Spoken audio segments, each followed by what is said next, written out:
Well, all right. We're back here again, but probably not for the reasons that you might think. Now, as you all know, I'm the guy, and this is the place that started this whole thing about this fella named Austin Holloman, and who has become the de facto mascot for the Passport Bros, a 23-year-old who is basically the mascot for a bunch of dudes old enough to be his father. But all is not well in paradise out there. The thrust of their argument being that these guys claim that they have found some mystical, magical land for black men overseas where it is just overflowing with beautiful women who can't wait to get next to you and whatnot. But reality has reared its ugly head, and folks are backtracking and backpedaling. And I wasn't going to be talking about this. I really wasn't. But some things have occurred. Some specific things have occurred. And that's what I want to take issue with here and discuss with you all here tonight. So, without further ado here, just to put things in their proper perspective, because that's where you want things to be going forward. Rather than just lay low and chill out, you live in the Tekashi 6ix9ine era. So our good friend, Mr. Holloman, and of course we want not a single bit of harm whatsoever to come to him. He hasn't done anything deserving of anybody trying to harm him. But that is in a just world, in the world in which we live. We have to understand if people do not act civilized a lot of the time, but we are in no way endorsing that anyone should do anything to him or with him other than be annoyed. But that is the extent of it. However, it would be damned helpful if the young man would do something to help himself. Case in point, rather than just lay low and chill out and just, let the heat blow over, he has instead decided to go the Tekashi 6ix9ine route, and he is just wanting to post up anywhere and everywhere. Not in Brazil, though. He hightailed it out of town, and he shows up in Bangkok, Thailand. Now, he posts this video, and we're going to get to here, but this is just the beginning because there is another video that's happened in the last 16, 18 hours, and we're going to get to that one because it dovetails off of everything that happened here, because this is the place that set all this off, which is the whole reason why we are uniquely qualified to put this in its proper context. So, shout out here to Anthony J. Jonesy on Twitter, who pulled these videos and whatnot. And as you can see here, Austin is sitting there at this restaurant with I suppose this is a Thai female. I suppose it is. And interesting exchange they have there. Hey, okay, I'm Austin. Alright, so you gonna cook the barbecue sauce like you did? Yes. You cook for sure? Say it. Yay. Oh, no. Okay, you cook for sure. Say it. Okay, if she cooks for sure, do you really have to prompt her to say it? So, thought that was all very interesting there. Oh, one more thing. Barbecue sauce like you. All right. That's the restaurant, ZZ All Day 24. I'm sure it's a nice place and everything. Not trying to blow anybody's spot up. I'm not trying to blow anybody's spot up. That is not the point. That is not the idea. I'm just putting things in their proper perspective, and he put this on the video. So this is not me going out of my way to say anything or do anything. He put it in the video himself.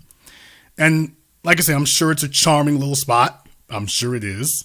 By the way, if you want to check out the menu, the prices when converted into American dollars are extremely reasonable. They're extremely reasonable. So, I mean, boy, these are Waffle House prices, to be totally honest here. So when Austin told us you could save money over there, boy, I'm telling you, he wasn't lying. When you go over this menu, he sure wasn't lying about that part of it. So big spender, you don't have to be. No, you don't. Yes. You cook for sure? Say it. Yay. Oh, now you want to cook? Yeah, I can. Oh, you can or you want to? I want to. Oh. I got my. And things seem to otherwise be starting off well between them and whatnot. But I'm very glad that he took us to Thailand so that we can meet the wonderful, soft, feminine, non-masculine females. So we had a party pooper right here. Oh yeah, that doesn't look masculine at all. Why, that looks very feminine. That doesn't look the least bit belligerent, disrespectful, masculine. Not at all. He didn't make it 60 seconds into his video. This was where he went when he left Brazil. And this is the guy who's cornered the market on feminine females around the world. So, but by the way, no, there's nothing disrespectful, emasculating, nothing about that. There's nothing about unfeminine or masculine about this behavior at all. This is nothing like American women. Nothing at all. Not at all. Not at all. No, this is perfectly feminine. Don't you all agree? Don't you all agree that this is perfectly feminine? Nothing like the American females that he was warning us about. Not at all. Just her first time here, so that's what she got. Yep. By the way, this was her first time going to ZZ All Day Restaurant. Interesting. Pork and chicken. Chicken. And I got chicken too and pasta. She's a copycat. So we had a party pooper right here. She's been negative the past 15 minutes. No. Stop lying. Stop lying. Let me talk. It's not your turn. Stop being rude. All right, one more thing. Let me back this up a little bit because one more thing. You can't tell when you see her here, but by the way, she's got a bull ring in her nose. She's got a bull ring in her nose. The resolution is a little bit low, but if I could put it full screen, but you can go to the page and check it out if you want to. Got a bull ring in her nose. So let me get this straight. American women are too belligerent, too masculine, too difficult to deal with, too unfeminine. Got it. Understood. No argument whatsoever. He touches wheels down in Bangkok. This is the soft, feminine female. This is the soft, feminine females that you guys have identified overseas. I mean, this was his example, fresh off of getting run out of Brazil by the soft, feminine, dainty females of Brazil. Fresh off of getting run out of the whole country. This is the first place he landed. This was the first chick he picked up, and this is how it went. Bull rings, belligerence, but according to them, this is perfectly feminine according to them. Far more feminine than the U.S. Got it.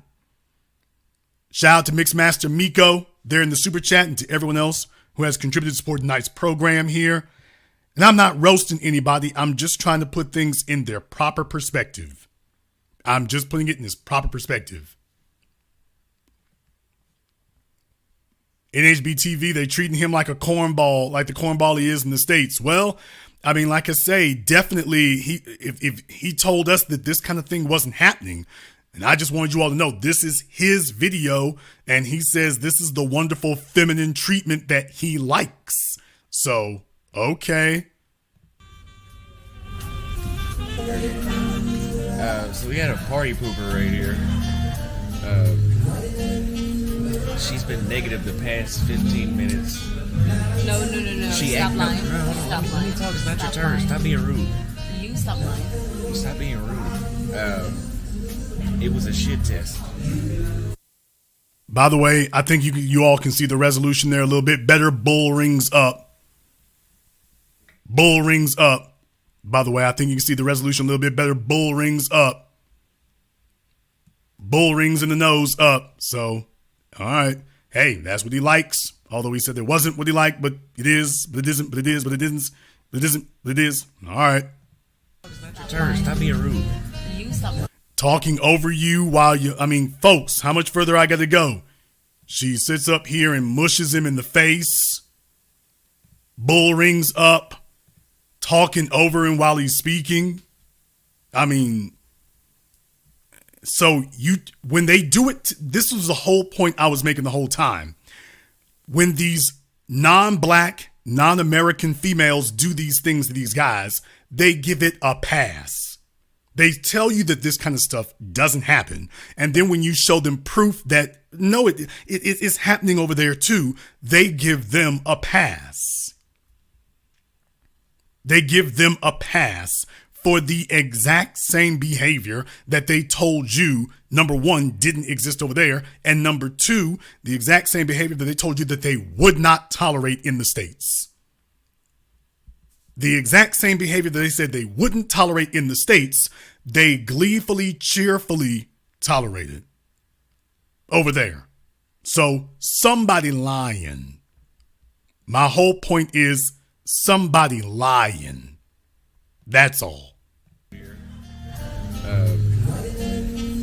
She's been negative the past 15 minutes. No. Stop lying. Stop lying. It's not your Stop turn. lying. Stop being rude. You stop lying. Stop being rude. It was a shit test because she's used to sitting at the table with dudes that she can act like that with, and then they flip out and get emotional. But I'm stoic. Remember that? And her and all her yelling and all her energy. I told her energy can neither be transferred. Hold on. I told her energy cannot be created. Hold on. Oh my God. I told her energy cannot be created nor destroyed. It can only be transferred. So she can transfer the energy to me because she's really energized about nothing. Can I joke with you again? So he's asking her if he can joke with her again. You have to ask. You gotta be ashamed of yourself. He's smiling, she's not. I joked for you because you said that. I don't think she's joking. I wonder if she ever starts laughing. Now that the camera's on, she doesn't want to laugh, but she was laughing a minute ago because she told me to come sit on the side of the booth with her. Okay, well, we finally did get a laugh out of her. She broke out laughing when he said she asked me to come sit on her side of the booth with her. Then she starts laughing. I don't think that's funny. Yeah, you're right. That seems a little creepy to me, but it doesn't seem funny. Y'all, this is cringe as hell. This is cringe as hell. At this point right now, the movement is over. The movement is over. If you all agree with what I'm saying here tonight, if you do not take the Passport Bros seriously after what you've seen, you can no longer take them seriously. And if you agree with what you're hearing here tonight, give me the clown emoji in the chat room. And hit the likes button. It's over 1,800 of you all watching this live. I know it's impromptu. I know it's a little impromptu, didn't give a big long notice, but there's over 1,800 of you watching live. Hit that likes button for me. And if you can no longer take these guys seriously based off of what you've seen, give me the clown emoji in the chat room. We're going to send a shout out to the Passport Bros. Give me the clown emoji in the chat room based off of what you've seen. Based off of what you've seen. I'd like to tell you this was it. That was the only one. But that wouldn't be it. He is back at it again. He's back at it again. Bull rings up. Bull rings up. He's back at it again. Now, I'm thinking this is later that day because he's wearing the same red Under Armour shirt and she's wearing the same top. So I'm assuming this is later that day, as opposed to before they went out. But I'm assuming this is later that day. And like I say, you got to be careful about certain things. You know, he's taking a lot of footage. So I'm not setting anybody out there. I'm not. But by the way, if you want to not blow your cover, you might not want to take quite so much footage is all I'm saying. Furthermore, yeah, with the rest of you, there's another point here. What kind of guy goes to a restaurant? Oh, I'm sorry. I didn't run down the whole list. You go to a restaurant and your phone is on. You're sitting there recording the whole time you're there. I mean, you're supposed to be spending time with her, aren't you? But you're sitting there doing it for the gram. Okay, got it. He's sitting there and there she is. So now he's talking about when he was getting her something to eat. He's talking about her. He's trying to talk to her, and yet she's on her cell phone. Now, they've gone out to eat. I hope he went 50-50 on the date because she's sitting there at the table on her cell phone. Wasn't this the guy who told us that women in America, you go on 75 dates and all you get is a side hug? He's out with her and she's literally sitting in his face. The food is shown up and she's sitting on her cell phone. He tries to talk and she's mush faces him when he tries to talk. Bull rings up. She's over speaking him. And the only time she busts out laughing is when he says that she asked him to sit on her side of the table. That's when she broke out laughing. Do you see how many points of disrespect we've named here so far? But it was perfectly acceptable from this Thai chick. It's perfectly acceptable from her. All right, fine. Perfectly acceptable when she does it. Now, if it was an American female, particularly a black American female, he would tell you that this was unacceptable. That's what he would tell you, that this is unacceptable. And that this is why he would go find a more feminine female. I guess this is the kind of femininity he was referring to. Now he's back out on the street with her again. And by the way, these are videos that he posted. So he posted them publicly. So I'm not out of line here. He posted them publicly.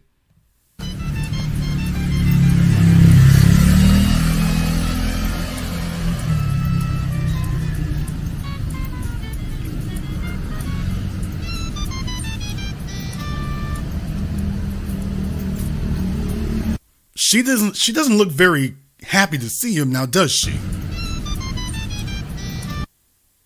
Yeah, this doesn't look like somebody who's enjoying your company. I just gotta say that. This doesn't look like someone who's enjoying your company. Not at all. Kid Gravity, I don't think so. This doesn't look like somebody who's enjoying her company here. So things at the restaurant obviously didn't go that great. But does that look like a woman who is enjoying her time and she's having a great time? Does that look like a woman who's having a great time to you?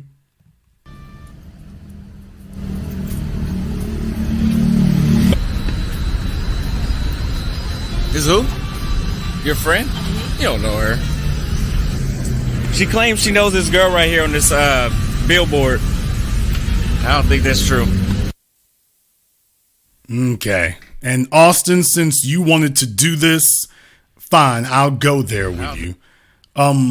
What kind of chick goes on a date in Thailand, dressed like that? I mean, somebody who's not, a working professional. Well, what kind of chick this is? She got gold colored hair, bull rings. Folks, what I'm saying is, he says these guys are constantly telling you how they don't want westernized females. This chick is the epitome of an Americanized, westernized female. But these guys claim that's the opposite of what they want. They don't want American type women. And she is a Thai chick, allegedly, because her English is very good, which makes me think that she might not be. Not sure if she's a military brat. Not sure if her folks are in the military. And I'm talking about the Thai military. Not sure where they come from. But she speaks English very well. So she must have a reason for doing so. But what I will say is bull rings, colored hair, tattoos down the middle of her back, wearing immodest clothing and making it available for men to see like this. This is the feminine female. Yes, she does look mixed, but hard to tell. It depends. Hard to tell. I mean, I'm not saying she looks mixed. She could be mixed. Let me say she could be, because once you start coloring your hair and things, it throws everything into question. But what I'm saying is, this is your non-westernized female. This is the non-westernized one. according to them, according to him. This is the non-Western one. This is the feminine, soft, demure, accommodating female. According to him, this is the one. This is her. This is that soft, feminine, non-masculine female that they tell you they've been hankering for. All right. One more. By the way, this is, according to him, this is the next day. So it doesn't look like things went so great at the restaurant, but somehow he was able to corral her to come back the next day. I'm not going to accuse him of paying for anything, but I am going to say that it didn't look like you two were hitting it off the first time, but okay. When she put her hand in my face. Oh, he's still smarting about getting. So he's the first thing he's talking about here. He's still smarting about getting mushed. That's the first thing that he mentions there. Let me turn the volume up a little bit. Yesterday when she put her hand in my face, it got worse today. Today she embarrassed me today at the restaurant. And the only reason I didn't go off on her was because her friends were sitting with her. You're not the person I thought you were. So fresh out of Brazil, first couple of days, he's found some chick. I'm not going to say how he came into contact with her. He's found some chick, and the first thing he's got to say here is, oh, I almost went off on her. She was in front of her friends. And, I mean, okay, interesting. Yesterday when she put her hand in my face, it got worse today. Today she embarrassed me. So, apparently they went back to that diner again. Alleged, according to him. And she acted even worse this time. So, this is the non-masculine, soft, demure, feminine females. Because remember, when I told the young man, women around the world are the same. They're all the same. And he tried to argue and everything else and say, no, that's not the case. Folks, this isn't my video. This is his.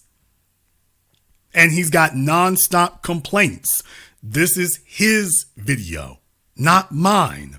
And so far, he doesn't have a good thing to say. She embarrassed me today at the restaurant. And the only reason I didn't go off on her was because her friends were sitting with her. You're not the person I thought you were. How long have you known her to say that she's not the person you thought she was? How long have you known her to even be able to say something like that? Look at her. That's how she knows she's guilty. She's ready to jump out as soon as the train stops. I told her she should go, when the train stops, you need to get out on the first exit. No, I think I'm too nice to you. That was the propaganda of 2023. Anyway, she slapped me on the chest at the restaurant. And at that time, I was embarrassed. Lying again. And I was like, Lying again. Yeah, you ought to be ashamed.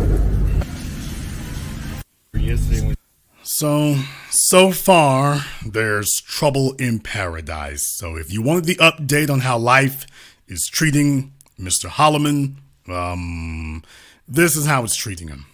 Long story short there, this is how it's treating him. So there's this fella at Fox 26.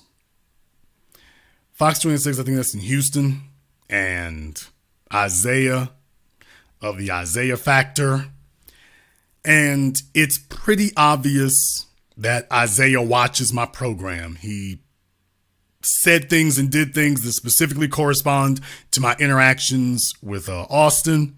So he watches the program here. And he tried to hit on the same points, but he fumbled the ball a few times. So we're going to try to see if we can help him get back on his square here. But here you have a Fox television station that picked up on the story here. Picked up on the story, and they have a few choice words. And welcome back to The Factor Uncensored. Is sex in your travel itinerary? It's one of the travel goals for a community called the Passport Bros, meaning brothers. It's a traveling community of upwardly mobile black men. Some are accused of going around the world searching for a more traditional and submissive wife. But is it all about sex and just a girlfriend for hire and then return home to humiliate black women in America? That's the controversy that we're dealing with. One of its members, Austin Holman, is apologizing for comments that he made about Brazilian women. Take a listen.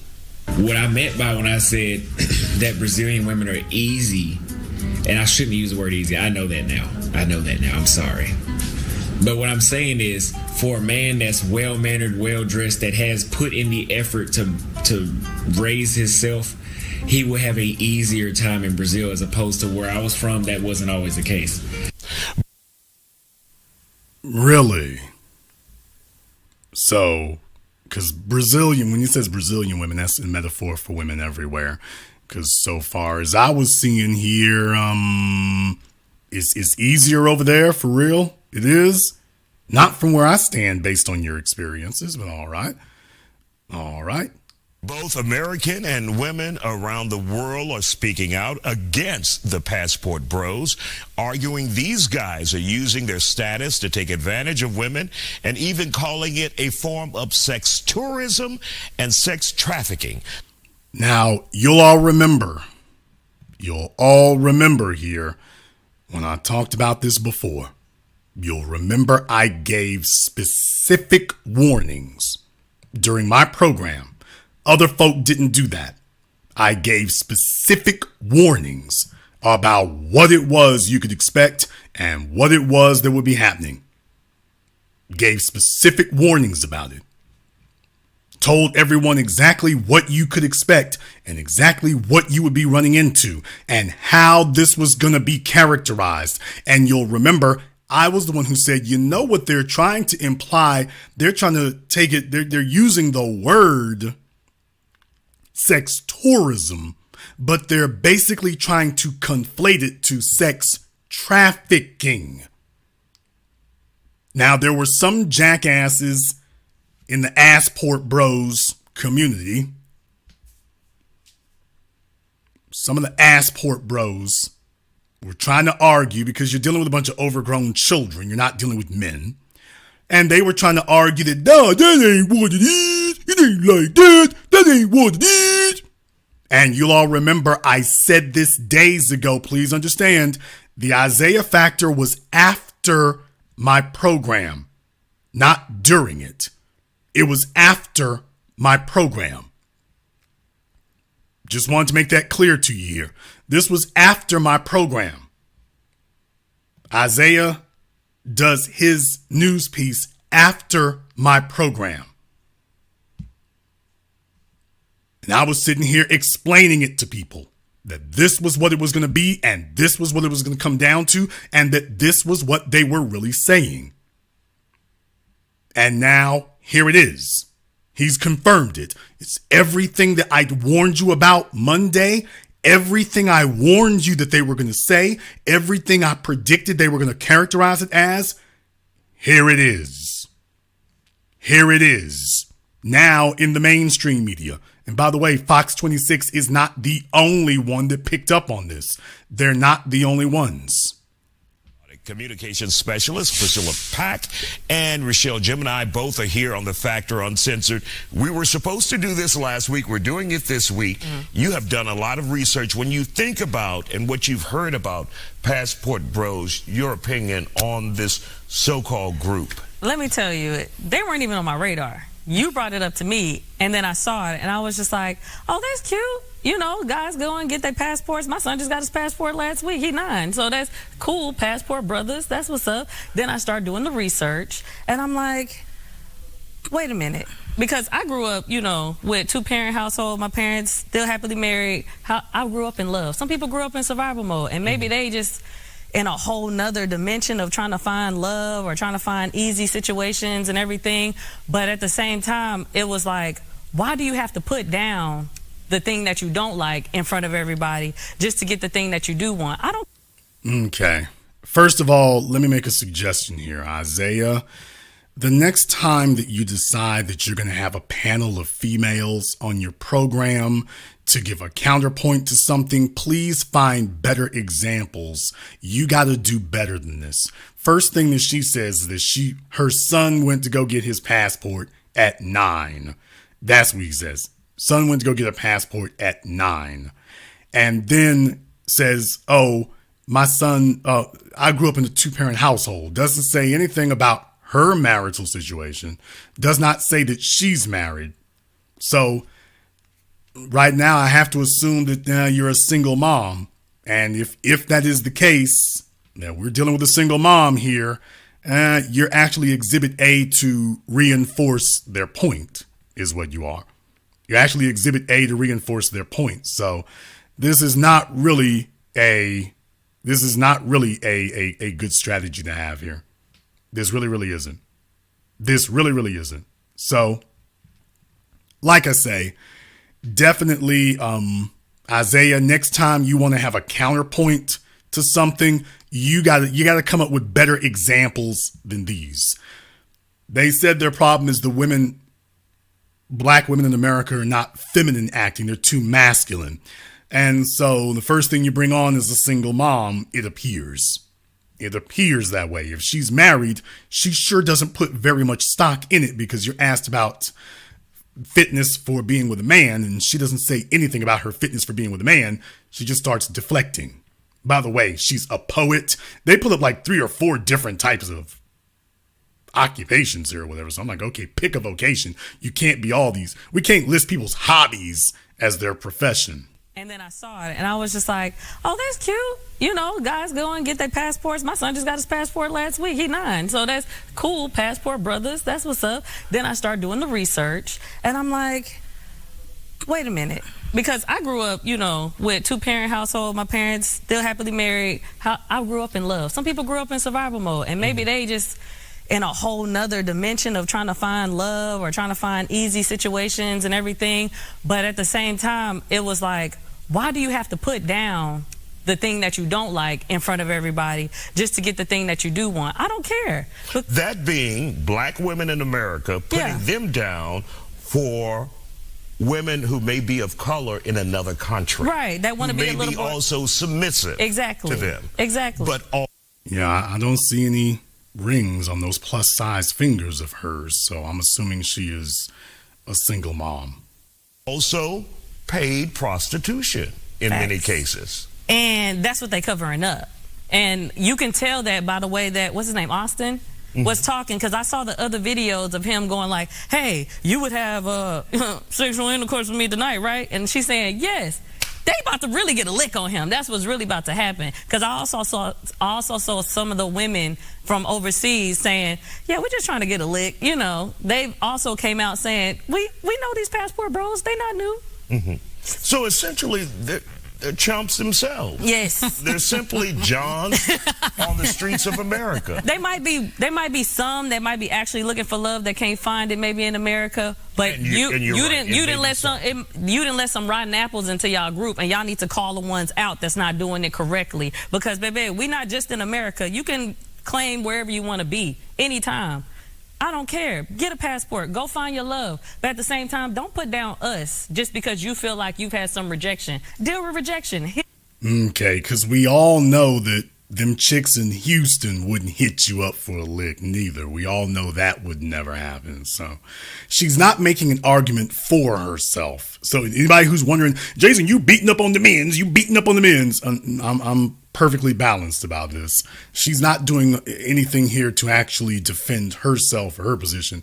Because let me tell you, the chicks in Houston is thuggish, and old girl right here she's not doing any favors for their cause. She's not doing any favors for their cause. Ew. Go do your thing. We don't care. And of course, You don't care so much that you're talking about it. So, all right. Find your love. But at the same time, don't put down us just because you feel like you've had some rejection. Deal with rejection. Heal. Go do your thing. We don't care. And of course, we're not talking about all individuals who may travel out of the country.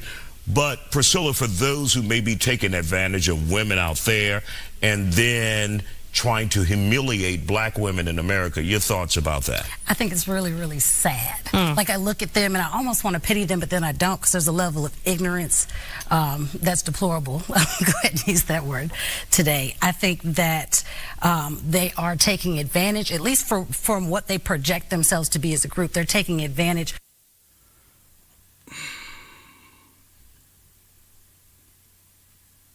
I don't believe for a moment that that's her natural hair. And is it just me? Is it just me, or could it use some conditioner or moisturizing or something? I'm not trying to beat up on anybody. What I am going to say is, if you're going to pity other people, I pity that weave sitting up there and whatnot. So you had time to get ready for this, and come on now. Ignorance that's deplorable. Go ahead and use that word today. I think that they are taking advantage, at least from what they project themselves to be as a group. They're taking advantage of gender gaps and economic opportunities that are not there in these other countries that are present for us in America, in the States, in Canada, in Scandinavia, all over the world, and not even thinking back to the history of why are women and people made to be so independent in this country today. I think there's so many factors that they shove to the side for their preferences and trying to deem it a movement, which is so disappointing to hear. The civil rights movement was a movement. Facts. You know, anti-apartheid movement was a movement. Come on. So I'm thinking of past. Okay, do we really need Marsha Ambrosius from the early years over there, you know, amening and come on? Do we really need that? I mean, I'm just asking a question here. Movement was a movement. Facts. You know, anti-apartheid movement was a movement. Come on. So I'm thinking of passport bros like, this is a shame. You could really take advantage of your opportunity to educate people on how to get a passport, Wow. to go overseas, travel the world, and to learn, and not just make it be about sex. And the fact that now you're putting this stigma on people and black people in America, that is literally mushing us down. I hate that I said mushing, couldn't find a better word right there. Oh, no. You don't have to worry about mushing people. There's plenty of folks out here who are experts on mushing people. So you're certainly in the right conversation, ma'am. Right. But like know what bringing us mushing down, mean. right? They all know. They know. But what does that But do to hear for our really quick them perspective? talk some of them, not all of them, talk so badly about black women in America, saying you guys are too bossy, you're too much, you're not feminine enough for them. I think that sounds a lot to me like insecurities and the inability to seek what you want with what you have, where you are. That's what I really think about that. It almost disgusts me and is borderline gaslighting to sit here and treat American women, American black women, and try to shut us down because we may be educated or have the ability to obtain certain finances and social status that we're not in other countries. And Okay, now, once again, just like the other chick, Isaiah doesn't get a competent panel. Ma'am, their argument isn't that you don't go to school enough. Their argument isn't that you go to school too much. Their argument isn't that you are underemployed or overemployed. The argument of the passport bros, aka the assport bros, is that you're not feminine enough. That's their argument. And neither you nor the other panelists were able to address that issue because neither one of you, in all honesty, ladies, neither one of you is really striking men as particularly soft and feminine. I mean, I know you in Houston, so it is what it is. And I get the get down. But let's be very, very clear. They're talking about femininity, and you start talking about income. You start talking about jobs and income. They're talking about femininity and behavior, and you and Salt and Pepper here are talking about their personal likes and their income. Completely, totally oblivious. You didn't do anything whatsoever to address the issue, and thus you didn't do anything to actually make a point. You didn't actually address their point to say that they're wrong. So, with that being the case, I have to be objective about this, and I have to address what that is. Isaiah, the next time you're going to get people up there, the next time you're going to bring on women to give a counterpoint, you got to do better than this. You've got to do better than this. Well, like I say, he must have listened to my program. Isaiah must have listened to my program because he didn't just leave it alone. I guess he felt like there was grist for the mill, and there are going to be some things he says and does because, lo and behold, he was able to get a hold of the man of the hour. Some guys make it their mission to fly around the world, meet more submissive women, and have sex. They are facing a lot of criticism, too. Now, that's from those who critique them. My next guest, Austin Holman, said he had to end a trip in Brazil early after he was accused of being one of those guys who said Brazilian women are easy to get. We talked to him today. Austin, what kind of damn trouble did you get yourself into with these Brazilian women? Well, actually, I wasn't trying to start any trouble. I actually thought I was doing a lot of promoting. But apparently some things were lost. Some things were purposely lost in translation on purpose. I'm going to say this one time and then we'll come back to this later. Austin, I know you're young, but dude, you have got to stop with all this back-to-back lying. You have to stop. Dude, you're on video. You're literally on video. You got to stop doing that. If you're going to say something, you need to stand on it. But you need to stop with all this lying. Every time you turn around, somebody says that you said something that was controversial, they didn't like or whatever, and the first thing you do is say, I didn't say that. Dude, first step for manhood, real manhood for you is take your hands off these females, no matter how you acquired their company. Take your hands off their backsides and start injecting some masculinity and manhood in here and stop with all this pathological lying, dude. Knock it off. It's a bad look. Austin, what kind of damn trouble did you get yourself into with these Brazilian women? Well, actually, I wasn't trying to start any trouble. I actually thought I was doing a lot of promoting. But apparently some things were lost. Some things were purposely lost in translation on purpose. And that it's led to death threats, and I was already on my way to Thailand anyway. I was going to be in Sao Paulo for about a week. But based off the way how things were going, I just said, you know what, I probably ought to head out 3 or 4 days earlier. So I'm over here now. So I saw a part of your video where you said, and you clarified, you said some Brazilian women are easy. It depends on who you are, how you approach them, not as a robot, but as an individual. And when they heard that, they just went bonkers over those comments when you said that Brazilian women are easy. Some Brazilian women are easy to get. So why did you say that? Is that reality for you when you're there? Is it easier for you to get Brazilian women? Yeah, I'm with all of y'all. Plot twist. They're both wearing the same shirt, which are they both sending code to the passport bros? I don't know. But plot twist. Similar wardrobes in sync. Is this the Fulliminati? The Fulliminati? Is this them? I don't know. And when they heard that, they just went bonkers over those comments when you said that Brazilian women are easy. Some Brazilian women are easy to get. So why did you say that? Is that reality for you when you're there? Is it easier for you to get Brazilian women than, say, American women? Yes, the culture is completely different there. So women are a lot more responsive. It's a lot more reasonable dealing with women, if you ask me. There's games everywhere, but there is such a minimal level in Brazil, it's almost unnoticeable.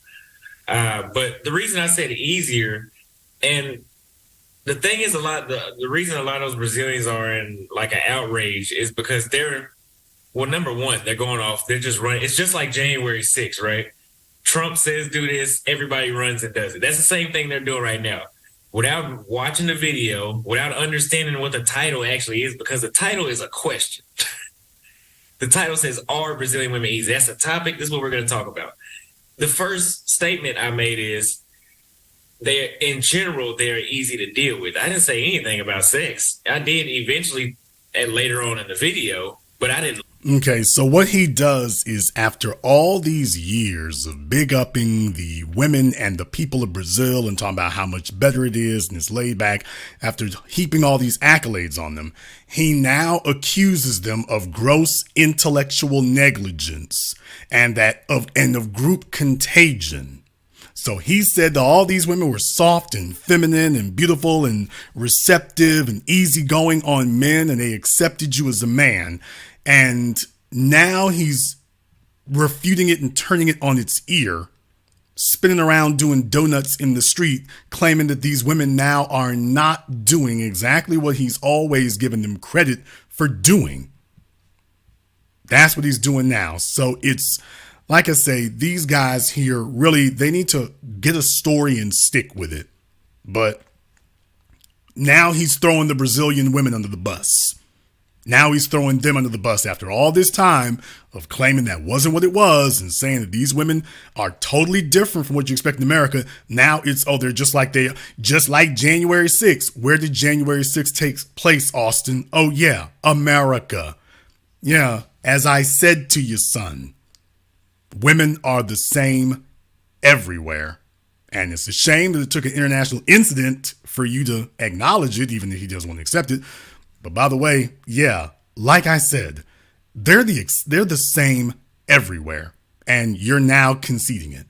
Lead with that, because that's not all that was about. I would not move to another country and get online and call the women easy. Did you move to Brazil? Were you living there at that point? Yeah, I was living there. Now you're in Thailand. Yeah, well, I'm not living in Thailand, though. I was already going to come here anyway. I had already put up I think it was 10 or 11 countries I was going to do this year. But I just came here 4 or 5 days earlier because of everything that was going on. But yeah, I did want to live in Brazil permanently, but I'm going to have to let this die down first. So there's this whole movement that we've heard. Okay, well, so much for the soft, demure women of Brazil. You got to let it die down. He can talk this kind of trash in America and doesn't have to flee the country.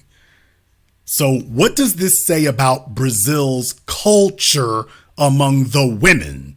That if you simply say, are Brazilian women easy, they literally will threaten your life and run you out of the country. What does that say in relation to black women in America? What does that say for the women of Brazil when you compare them to the black women of America? Because I mean, there's one thing about being rough around the edges. You are accusing these Brazilian women of outright gangsterism and thuggery. Damn near borderline terrorism. They ran you out of the country. So what does that say for the culture of, quote, femininity among Brazilian women? About called passport bros, individuals, usually upwardly mobile African-American men who leave the country, and they say they're looking for wives, different women than what they have or the choices that they have in the United States. And many people have taken offense to it, saying it's just a form of sex tourism. It's a form of human trafficking or sex trafficking. When you hear the term, do you consider yourself a passport brother? And what do you think about that so-called movement that we've been seeing as of late here in the United States? I would consider myself, yes. Now, I do want to state this too. People have called me the leader. I've never claimed that. That's something that they said. There's no official leader of that. I think it's just an identity of somebody that has they're traveling for that purpose, traveling to, meet new women and enjoy a different culture and a better lifestyle. Those. But really quick, for those who may say this is just a form of prostitution, you're going to different countries to pay and to have sex with women. You're not truly having a relationship with them. That's not my reality because Austin, you have to stop this. You have to stop this wall-to-wall lying all the time. You've become a person who has no credibility on a manhood level. This type of repeated pathological lying, that's the problem. That's the problem. That's the problem. Dude, you can't keep doing this. You can't keep doing this and retain any credibility. Furthermore, you all notice that Isaiah zeroed in on that prostitution thing. Now, you notice he zeroed in on that. That's your first piece of proof that he was doing this as a follow-up to our program. Don't worry. There's corroboration. There's more. There's more. an identity of somebody that has they're traveling for that purpose, traveling to, meet new women and enjoy a different culture and a better lifestyle. Those But really quick, for those who may say this is just a form of prostitution, you're going to different countries to pay and to have sex with women. You're not truly having a relationship with them. That's not my reality because I moved there. So, if I'm not going back and forth. So if anybody's going to have a relationship, it would have been me. Now, there are some dudes that do travel back and forth. There are some people do fit into those categories that they claim, but I'm not here to say that's the majority. There are. But Austin isn't in relationships with any of these women. None of them are his girlfriends. None of them are steady girlfriends. None of them are fiancés. That's not what he's doing. He is sexually adventuring around the countryside, but he's not in committed relationships with any of these women. That's not. If anybody thinks that Austin is in a committed relationship with anybody, how is it that 48 hours after he leaves the country of Brazil, he is off having dinner with some chick in Thailand and literally peeking up her skirt? So, yeah, this doesn't check out, dude. Anybody who's spent any amount of time listening to anything you've posted, this doesn't check out. Young man, you have to stop this. You really, really do. Forget about Isaiah. Forget about the idiots on the internet. Forget about any of that. From a manhood perspective, this is a bad look, dude. This is a bad look. 23 years old, and your way of dealing with the world is to be Derek Jackson. This isn't the way you want to go. Folks would respect you a whole lot more if you just come straight down the middle with it, and it is what it is, and you just put all the chips on the table. They would respect that more. Instead, you're thinking, oh, whatever they don't like, I'll just lie to them about it. And it always catches up with you. Remember those words. It always catches up with you. With them. That's not my reality because I moved there. So, if I'm not going back and forth. So if anybody's going to have a relationship, it would have been me. Now, there are some dudes that do travel back and forth. There are some people do fit into those categories that they claim, but I'm not here to say that's the majority. There are men that go down there just to sleep with women women do the same thing too. Women do sex tourism too. But there are men that are enjoying the difference of the culture. Okay, first of all, Austin, pro tip, deflection never makes your point for you. It doesn't matter if all the women on the planet are sex touring. That doesn't defend you. So pro tip, going forward in the future, it's very, very tempting to try to make some equivalence between yourself and other people, but pro tip, that's not defending you. That's the problem. Programming of women in a different country. Do you think this gives the movement a bad name, the passport bros a bad name, if your sole purpose is for sex tourism and prostitution? Yes, and on my YouTube channel, I actually tell dudes not to go down there to deal with prostitutes. Because you cannot complain about American women and then just go pay for some experience that she's getting paid. She's not, I'm not going to say it's not genuine, but I'm going to assume it's not genuine because if you didn't have the money, I don't think she'd treat you like that. Oh, really, Austin? So you don't encourage or endorse men leaving the country to have sex with prostitutes. Is that a fact now? Is that a fact now? Well, we're breaking news tonight, I suppose. But this is y'all, is this the same Austin that I spoke to 4 or 5 months ago? Is this the same one?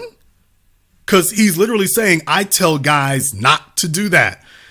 Is this the same guy? Let me back that up. Maybe I heard that wrong. Do my Humpty ears deceive me? Shout out Digital Underground. Do my Humpty ears deceive me? Tourism and prostitution. Yes, and on my YouTube channel, I actually tell dudes not to go down there to deal with prostitutes. Because you cannot complain about American women and then just go pay for some experience that she's getting paid. You know, I'm not going to say it's not genuine, but I'm going to assume it's not genuine because if you had the money, I don't think she'd treat you like that.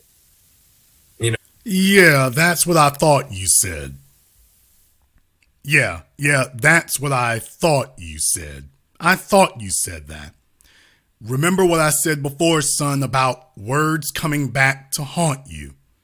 Remember what I said about that? Because what you were gambling on was that Isaiah didn't have the information that we have.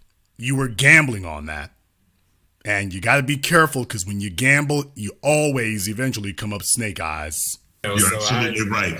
Now, one of the comments you made in your video, you said it's extremely hard to find. It's like looking for a needle in a haystack when it comes to a good American woman. So are you doing harm yourself when you make comments like that? I say that based off of the qualities that I want. And my mother used to cook for me at least twice. He says that based on the qualities that he wants. He says that based on the qualities that he wants.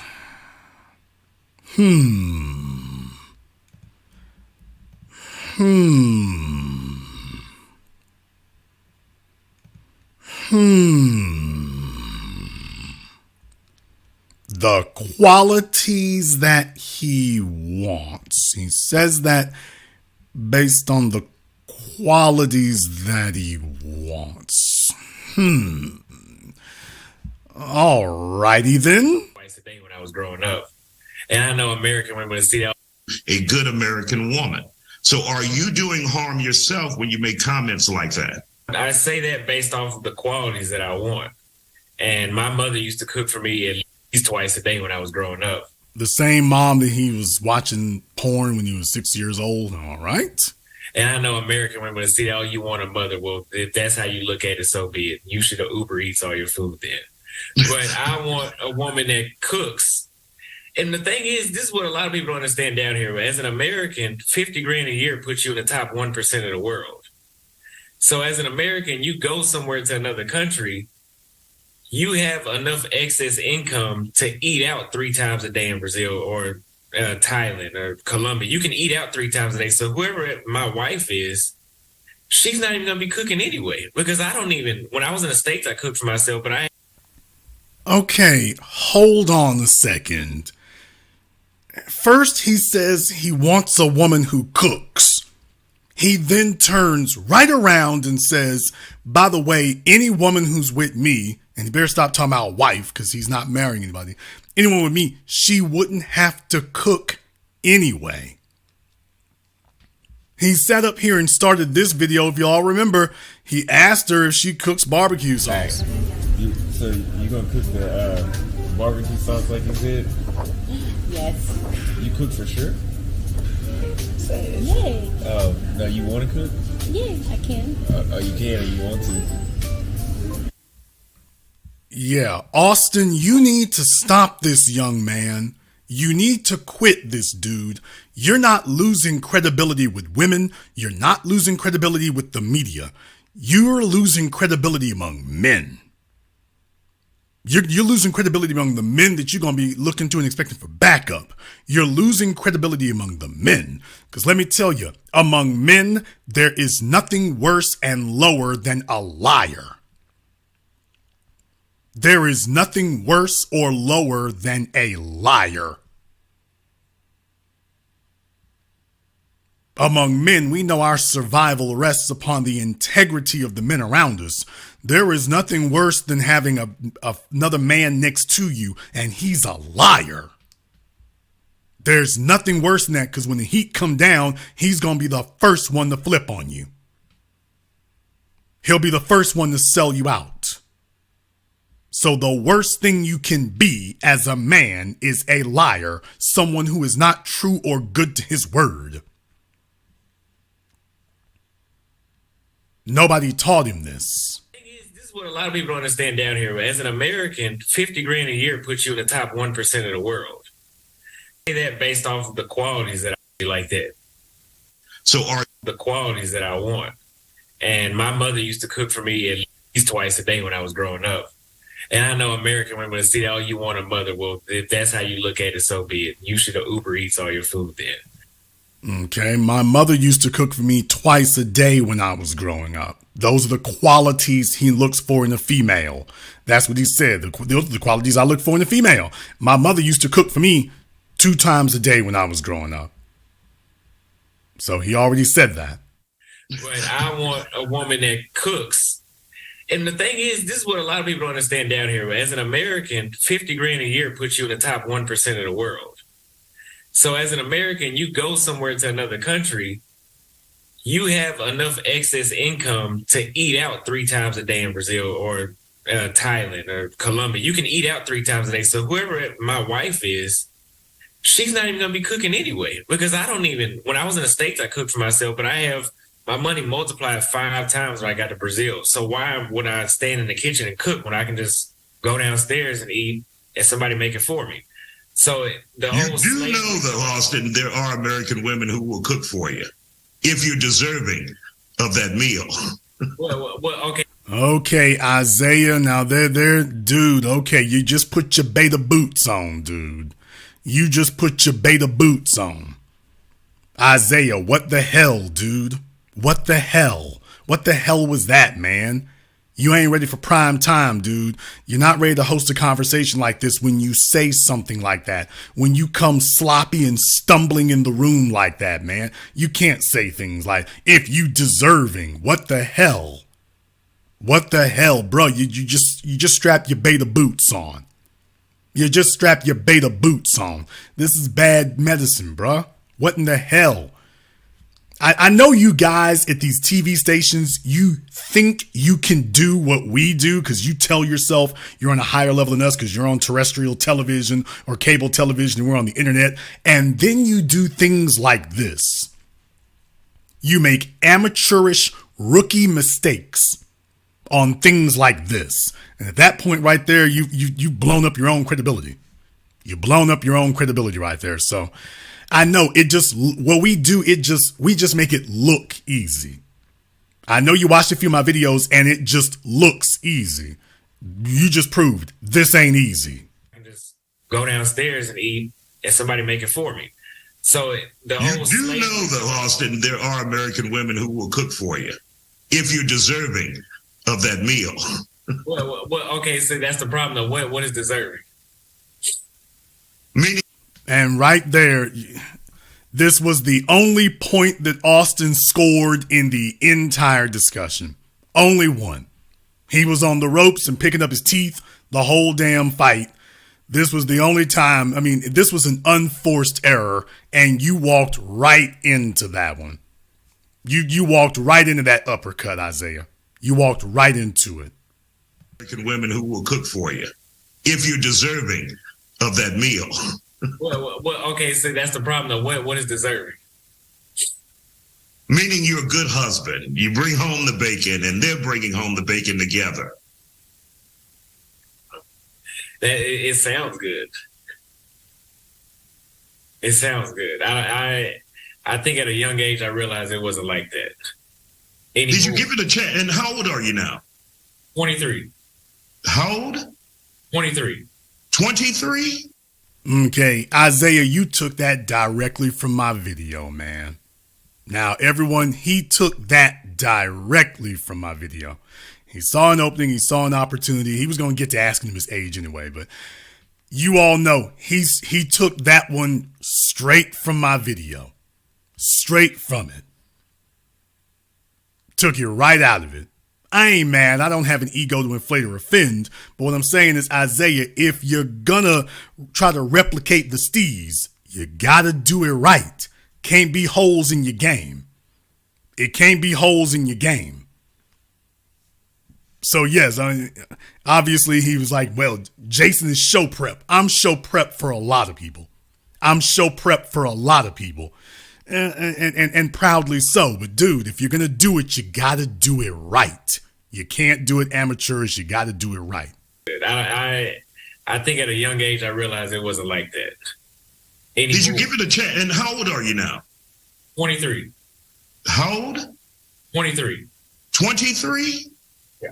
Man, you ain't giving no damn time. I didn't need to. I gave it 2 or 3 years. And yeah, I went to Brazil one time and I didn't talk to anybody since I got back. That's when he lost my ass. 23. Isaiah, I don't know where your people from. I ain't dissing nothing. I don't know where your people from. I'm picking up Haitian vibes. I could be wrong. I'm picking up like Haitian vibes or something off this cat. No shade on you. No shade. I'm just saying, bro, it seems like this is new to you. So I'm picking up Port-au-Prince vibes. I want to know. I want to do the DNA a little bit further back. We came from Mississippi. We came from no. Listen, where your people from? Let me find out. I'm picking up Port-au-Prince vibes. Could be wrong, but let me. No, he acting like Roland. He reminds me of Roland Martin. He's acting like Roland. So, okay, I see it. I'm just saying, y'all, I'm picking up the vibes, man. There's something going on. I'm picking up some Caribbean vibes here. If he's not, he'll do till the Caribbean cats get here. I'll say that. If he ain't from the Caribbean, he'll do till the Caribbean cats get here. He'll do till they show up. So, anyway, he's trying to hold together. Let's skip together a little bit forward here. Movement. How would you describe? Would you say all women in America, some women, and are not a good fit for you, not a good choice for you? Specifically, why? Well, to sum it up, it's not worth using the mental capacity to find. They're out there in the United States. They're out there. Somebody already got them. You know, they're not in abundance. And overseas, they're in abundance, especially in Brazil. Overseas, they're in abundance. Overseas, they're in abundance. Overseas, they're in abundance. Overseas, they're in abundance. Overseas, they're in abundance. Overseas, they're in abundance. Oh, really? Oh, really? That's been your experience? That's what you've lived as you fled the country of Brazil? Because the females over there flipped on you overnight. It didn't take months or years of notoriety. They flipped on you overnight behind one woman's Instagram post. And really, they're totally different over there. Really. So that's been your experience. Huh. So American women are just intolerable. They're just intolerable. But when you go overseas, oh, this is okay over there. This is all right. Oh, you would never tolerate this from a black woman in America. That's intolerable. But over there, they get a pass. Ain't nothing wrong with it. They just being girls. And that's all right. Bruh, this is coming off as just straight up and down self-hate issues. It really, really is. This is childish as hell. It'd be different if you had proof of what you're saying was different. You're bringing us the invoices that what you're saying is not true. And yet he sits here in front of Isaiah and will not change his story. He's just sticking to it anyway. Shout out to my man Project Leroy in the super chat. 10 toes down. But a problem with U.S. women Sum it up, it's not worth using the mental capacity to find. They're out there in the United States. They're out there. Somebody already got them.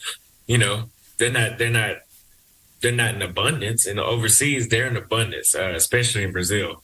But a problem with U.S. women, number one is, we've talked about this a lot, masculinity. Okay. When this, I'm not going to get too deep into this one, but just one thing, I don't like it when women call me bro. I've never. Let me back it up one more time. Especially in Brazil. But a problem with U.S. women, number one is, we've talked about this a lot, masculinity. U.S. women, number one is, we've talked about this a lot, masculinity. But a problem with U.S. women, number one is, we've talked about this a lot, masculinity. But a problem with U.S. women, number one is, we've talked about this a lot, masculinity. Okay. Yeah, because this is the feminine part. Yeah, this is femininity here. It's nothing like those masculine chicks back in the U.S. I mean, it's nothing like them. These are the feminine ones here. Yeah, this is the femininity here. Oh, got it. Yeah. This is that. Look at that feminine face there. That's feminine. This is the femininity here. Yeah, the femininity here. Yeah, these things are gonna come back to bite you. Yeah, this is the femininity on parade. Got them. You know, they're not. He doesn't look like he's stressing any brain cells here now, does he? Doesn't look like he's stressing any brain cells here now, does he? Not in abundance. And overseas, they're in abundance, especially in Brazil. But a problem with U.S. women, number one is, we've talked about this a lot, masculinity. Okay. When this, I'm not going to get too deep into this one, but just one thing, I don't like it when women call me bro. I've never been called bro overseas. Even from the women that do speak English, they don't call me bro. Bro is something my homeboys call me. Okay, that's a turnoff for a woman to call me a bro. Women overseas tend to have a lot more substance, when they speak. There's I don't know, maybe it is because we're from different cultures, there's more to talk about. But at the same time, I have ran into a small minority of women in other countries that didn't have a lot to talk about, even though we were from different cultures. But in the United States, I have ran into a lot of women that did not have a lot of substance. Man, I don't know how I forgot these. So this is a woman of substance. Let's hear the substantive conversation that she has to engage in one more time. All right. So you gonna cook the barbecue sauce like you said? Yes. You cook for sure? Say it. Yeah. Oh, now you want to cook? Yeah, I can. Oh, you can or you want to? I want to. Well, that was a deep intellectual exchange right there. Well, boy, I sure do wish these American females could have a high-level conversation like that. I wish they could, and I'm very glad that she continued it on during dinner, by the way. That pork or chicken? Chicken. And I got chicken too and pasta. She's a copycat. He just said that there's not a lot of substance to them. He's trying to have a conversation with her. And I got chicken too and pasta. She's a copycat. Okay, he's trying to have a conversation with her and she's on her damn cell phone. But he just finished telling us about how American women aren't substantive and don't have a lot of substance to. So this is substantive right here? This is substance? This is substance. Not my words, his. Small minority of women in other countries that didn't have a lot to talk about, even though we were from different cultures. But from different cultures, there's more to talk about. But at the same time, I have ran into a small minority of women in other countries that didn't have a lot to talk about, even though we called me a bro.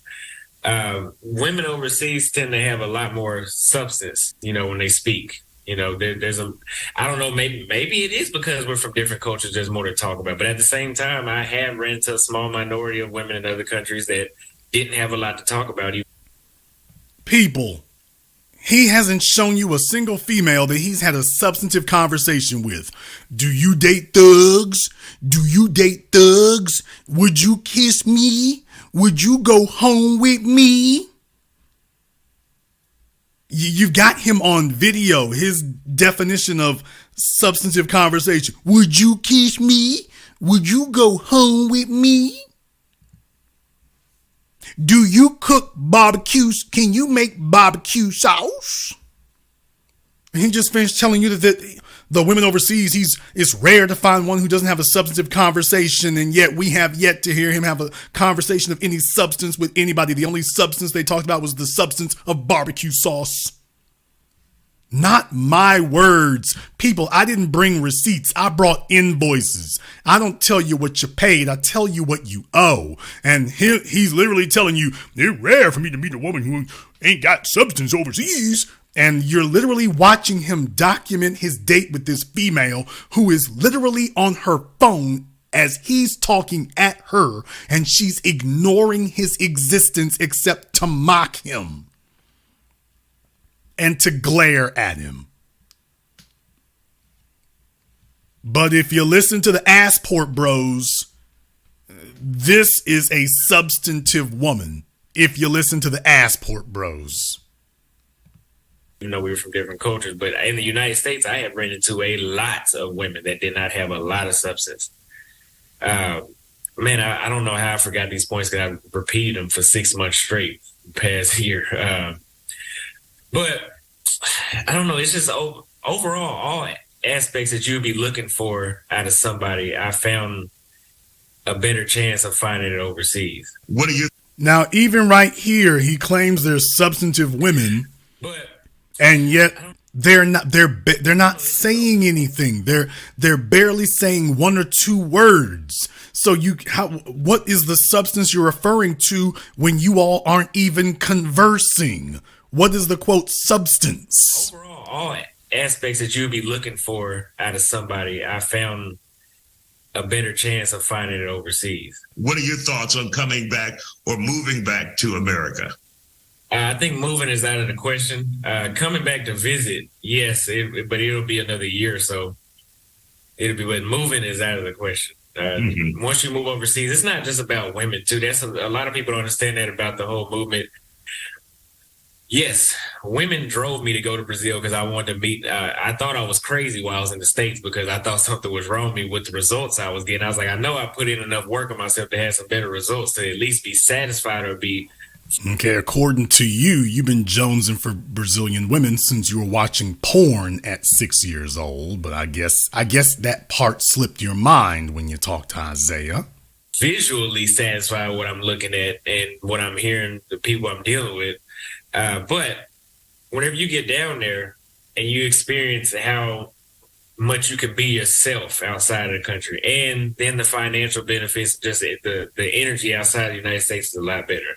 And so do you maintain a U.S. job that's based in another country? How do you maintain that income?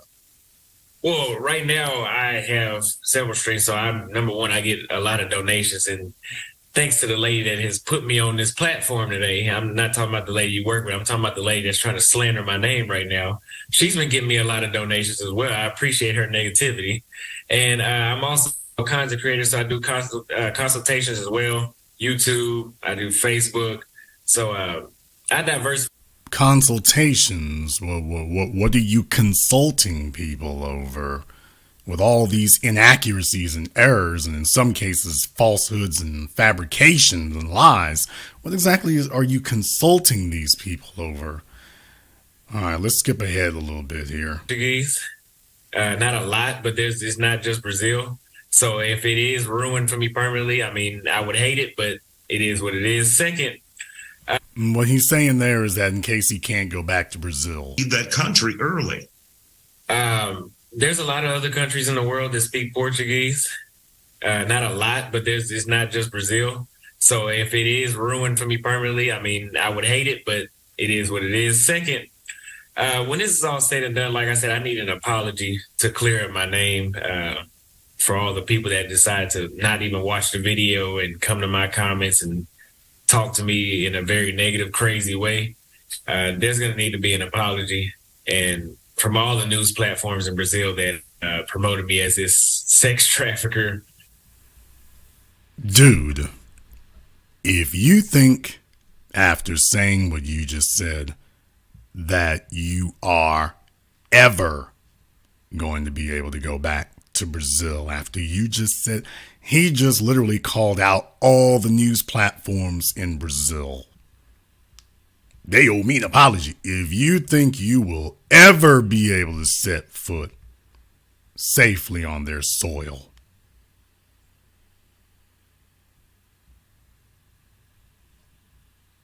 what the hell?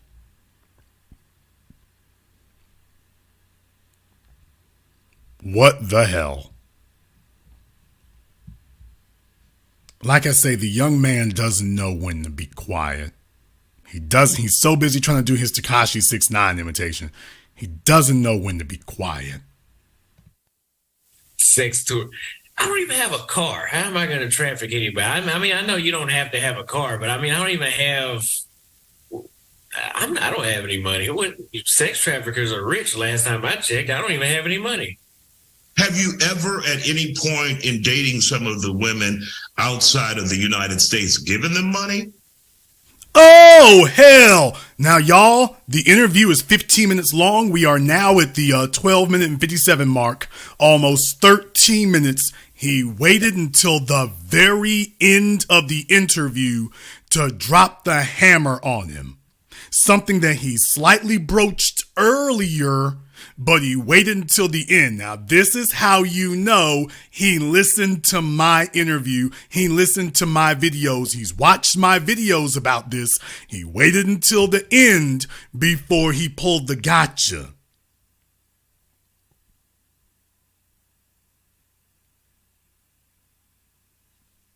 This is my proof. If you want to know, he waited until the very end to ask a question that he already knows the answer to. Isaiah already knows the answer to this question. He waited until the end to drop the hammer on him. Say, by the way, have you ever gone overseas and exchanged money for sex? Have you ever done that? Now, folks, hang on to your Batman capes. The wind's about to pick up. I don't even have a car. How am I going to traffic anybody? I mean, I know you don't have to have a car, but I mean, I don't even have. I don't have any money. Sex traffickers are rich. Last time I checked, I don't even have any money. Have you ever, at any point in dating some of the women outside of the United States, given them money? For food. But it wouldn't be, in your opinion, exchange for the actual act of sex. No. Austin. Now, young man, I've been taking it easy on you up until this point, Austin. Austin, you literally just sat here in front of a man. And by the way, did y'all see how Isaiah followed up on that specific question? Isaiah already knows the answer. He just doesn't want to have to mention my channel. Isaiah, you would have had the knockout punch if you had just simply played the clip from my channel, brother.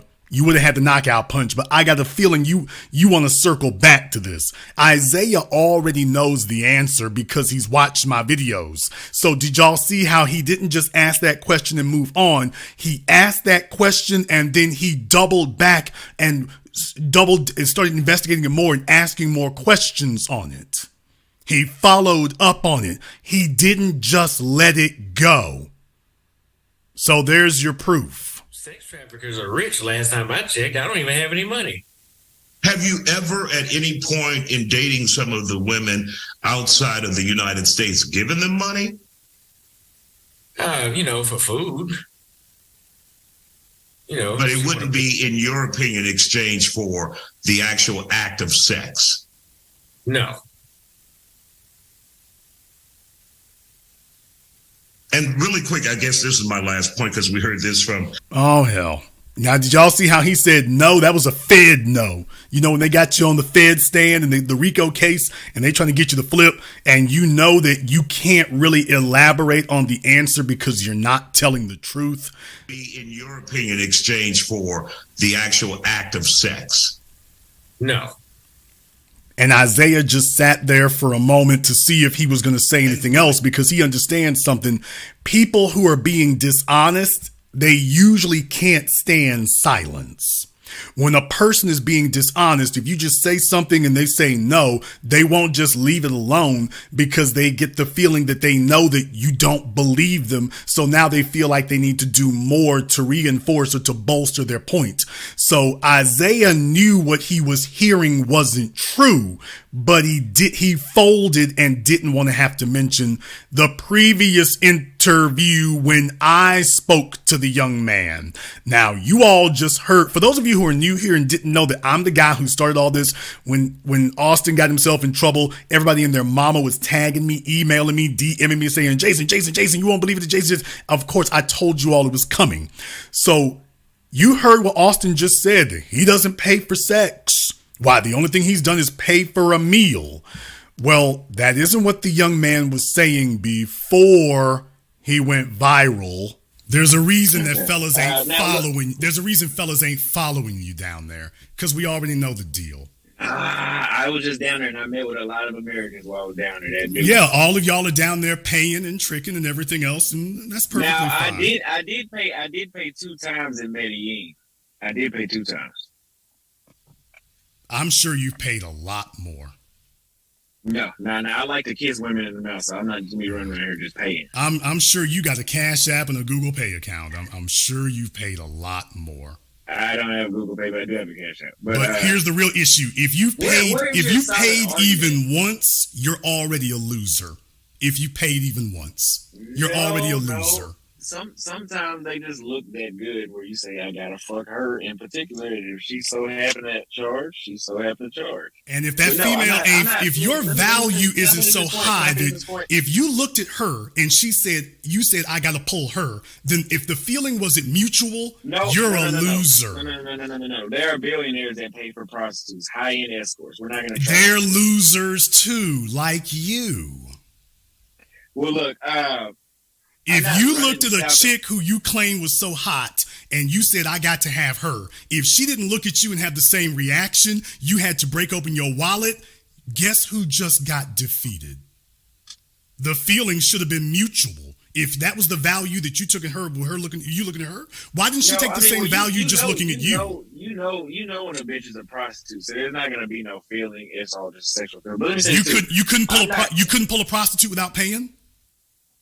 They're a prostitute. That's their job. Sir, let me go ahead and break a little bit of game to the lame, crack little boys out there. By the way, did you know that you could pull a prostitute? Do you think that prostitutes only have sex with men that they pay for? The men who pay for it? No, I know what you're talking about. But so you're telling me you couldn't pull her regardless? I can. You didn't. Because I don't have time. Yeah, he never heard that, y'all. As I said, these fellas are new. They're lame. They don't know anything. There are porn stars. What's her name? Mia Khalifa. She has a loser for a boyfriend. Yeah, I know that sex workers can have boyfriends. She is a prostitute. She has sex and gets paid for it. Prostitute. Yeah, but anyway, if you're paying when there's another guy who isn't, guess who? If you're paying and there's another man who isn't, guess who the lame is, son? I don't like being a lame. Well, I'm not a lame, but anyway, if you're paid, you're a lame. I'm not traveling to. Yeah. That was the part that kind of got glossed over there. Isaiah, brother, you missed your opportunity, my man. You missed the opportunity. You can't come through greenhorn and sloppy like that. I already shut it down way before now. We got over 3,000 people in here tonight. There's a bunch of y'all like, ooh, we didn't see that, or don't worry about it. I'm gonna put a link to the video in the description of this video here. And I'll probably put a card on it instead. Either at the beginning, probably put a card, and at the beginning and the end, so you can watch the whole thing. But yeah, that's what happened. When I spoke to the young man, that was what occurred. That was what happened. So there are a lot of folks here who this is new to them, and I get it. And if you just hear anything, and let me go ahead, I'm going to post the link to the original video in the chat room here now. I'll go ahead and post it in the chat room now, but that was what happened when I spoke to the young man. That was what he said then. This was back in September. This was just 4 months ago. 4 months ago. And you all heard what he said when he talked to me and was asked about paying for sex. Soon as he gets on TV with Isaiah, it's a whole different thing. And don't sit up here and talk about getting prosecuted, people. It's legal in the places he was going to. That was legal. That was legal. So there you go. But that wasn't his reason for doing it. You ever at any point in dating some of the women outside of the United States given them money? For food.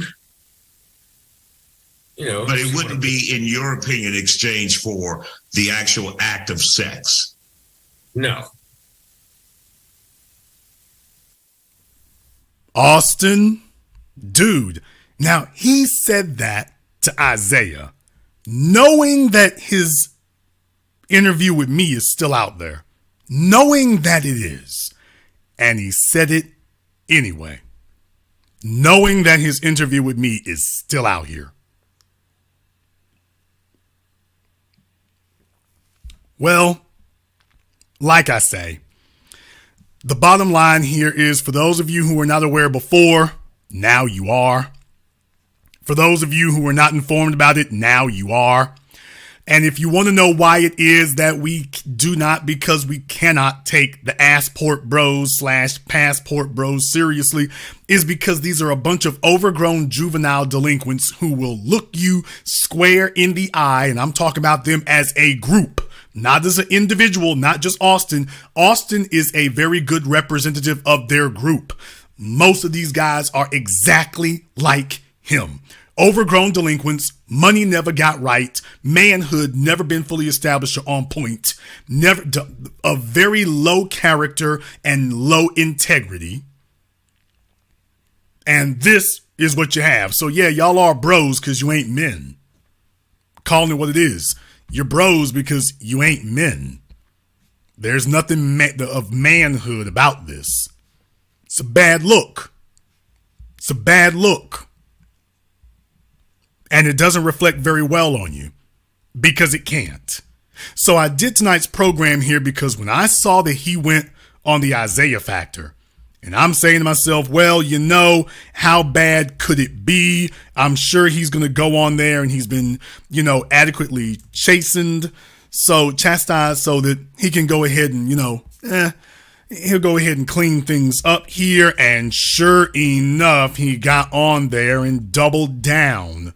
Only doubled down on misleading and lying at this point. And I'm not trying to beat up on the young man unduly. I absolutely do not want anyone bothering or trying to harm him in any way, shape, form, or fashion. He's got every right to be a lame.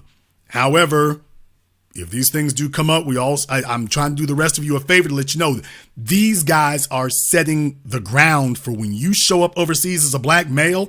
Just understand, these are the guys who beat you there. These are the guys who got there before you or are there walking among you. So they're giving a bad rap and a bad look to all of us. These are the guys walking amongst all of us. You go overseas, this is what you have. And it's exactly what I warned of months ago. It is exactly what I've been saying about the Passport Bros for a decade now. They proved everything I said was right. Now they've proven something else that I said was right. I said that they were going to become the face of sex trafficking and all this other stuff out there. And I'll be damned, sure enough, that's exactly what the hell it is now. I told you all that they were going to try to Andrew Tate them, and that is exactly what occurred.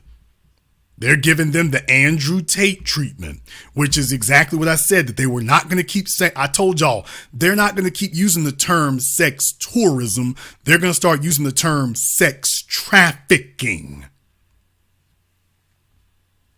Remember, I said that first before anybody else said anything. They're not going to keep using the word sex tourism. They're going to start using the term sex trafficking.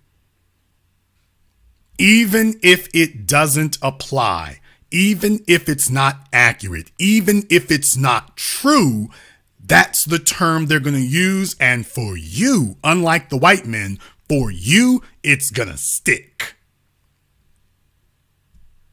It's going to stick for you. Because there's a question that the silly young man did not ask himself when he was sitting down there. Do these women see themselves as non-white? Did he ask himself that? Do these women see themselves like you see yourself? Do they see themselves as non-white? Or do they identify as white women? And I'm also talking about your so-called Afro-Latinas. In Brazil, where you have a highly polarized, racialized society, do they identify as black women? Do they identify as non-white women? Or do they identify as white women? And as far as they're concerned, you down there, you're a black male trying to flex on white women. That they see themselves as dark-skinned Europeans. They see themselves as melanated Spaniards. And see themselves as dark-skinned Europeans. Curly-haired Europeans. And you showing up trying to tell them is different. All right. He didn't check the paperwork on anything, and nobody anywhere has informed him, dude, you're dealing with people in a condition of history. And he didn't know. But he's finding out the hard way here. So I wanted to take this as an opportunity to clarify a few things and to make sure that, while we're doing what we do, that I gave you a follow-up on this and give you an update to let you know the young man, I would like to have been able to report back to you all that he learned his lesson and he's grown and evolved from it. I would have liked to have been able to tell you that, but that would have been a lie. In any case, the telephone lines are now open, and the number is 646-787-1933. That's 646-787-1933. Your personal access code to the business. If you have been instructed by either my mods or myself to call in, you are not requested to call in. You are required to. If you are not on either Zoom or Blog Talk in the next 2 minutes, giving out your information here to let us know that you're on, then you will be banned. It's just that simple. And it's just that easy. But for everyone else here, the telephone line's now open. The number is 646-787-1933. That's 646-787-1933. I'm going to go ahead and pin the Zoom link to the top of the super chat. While I'm at it here, I want to thank everyone, and I do mean everybody who has contributed to support tonight's program here. So T231 Flex, always out there. Appreciate that. Joe Blow Diesel, T-Page, Sarose.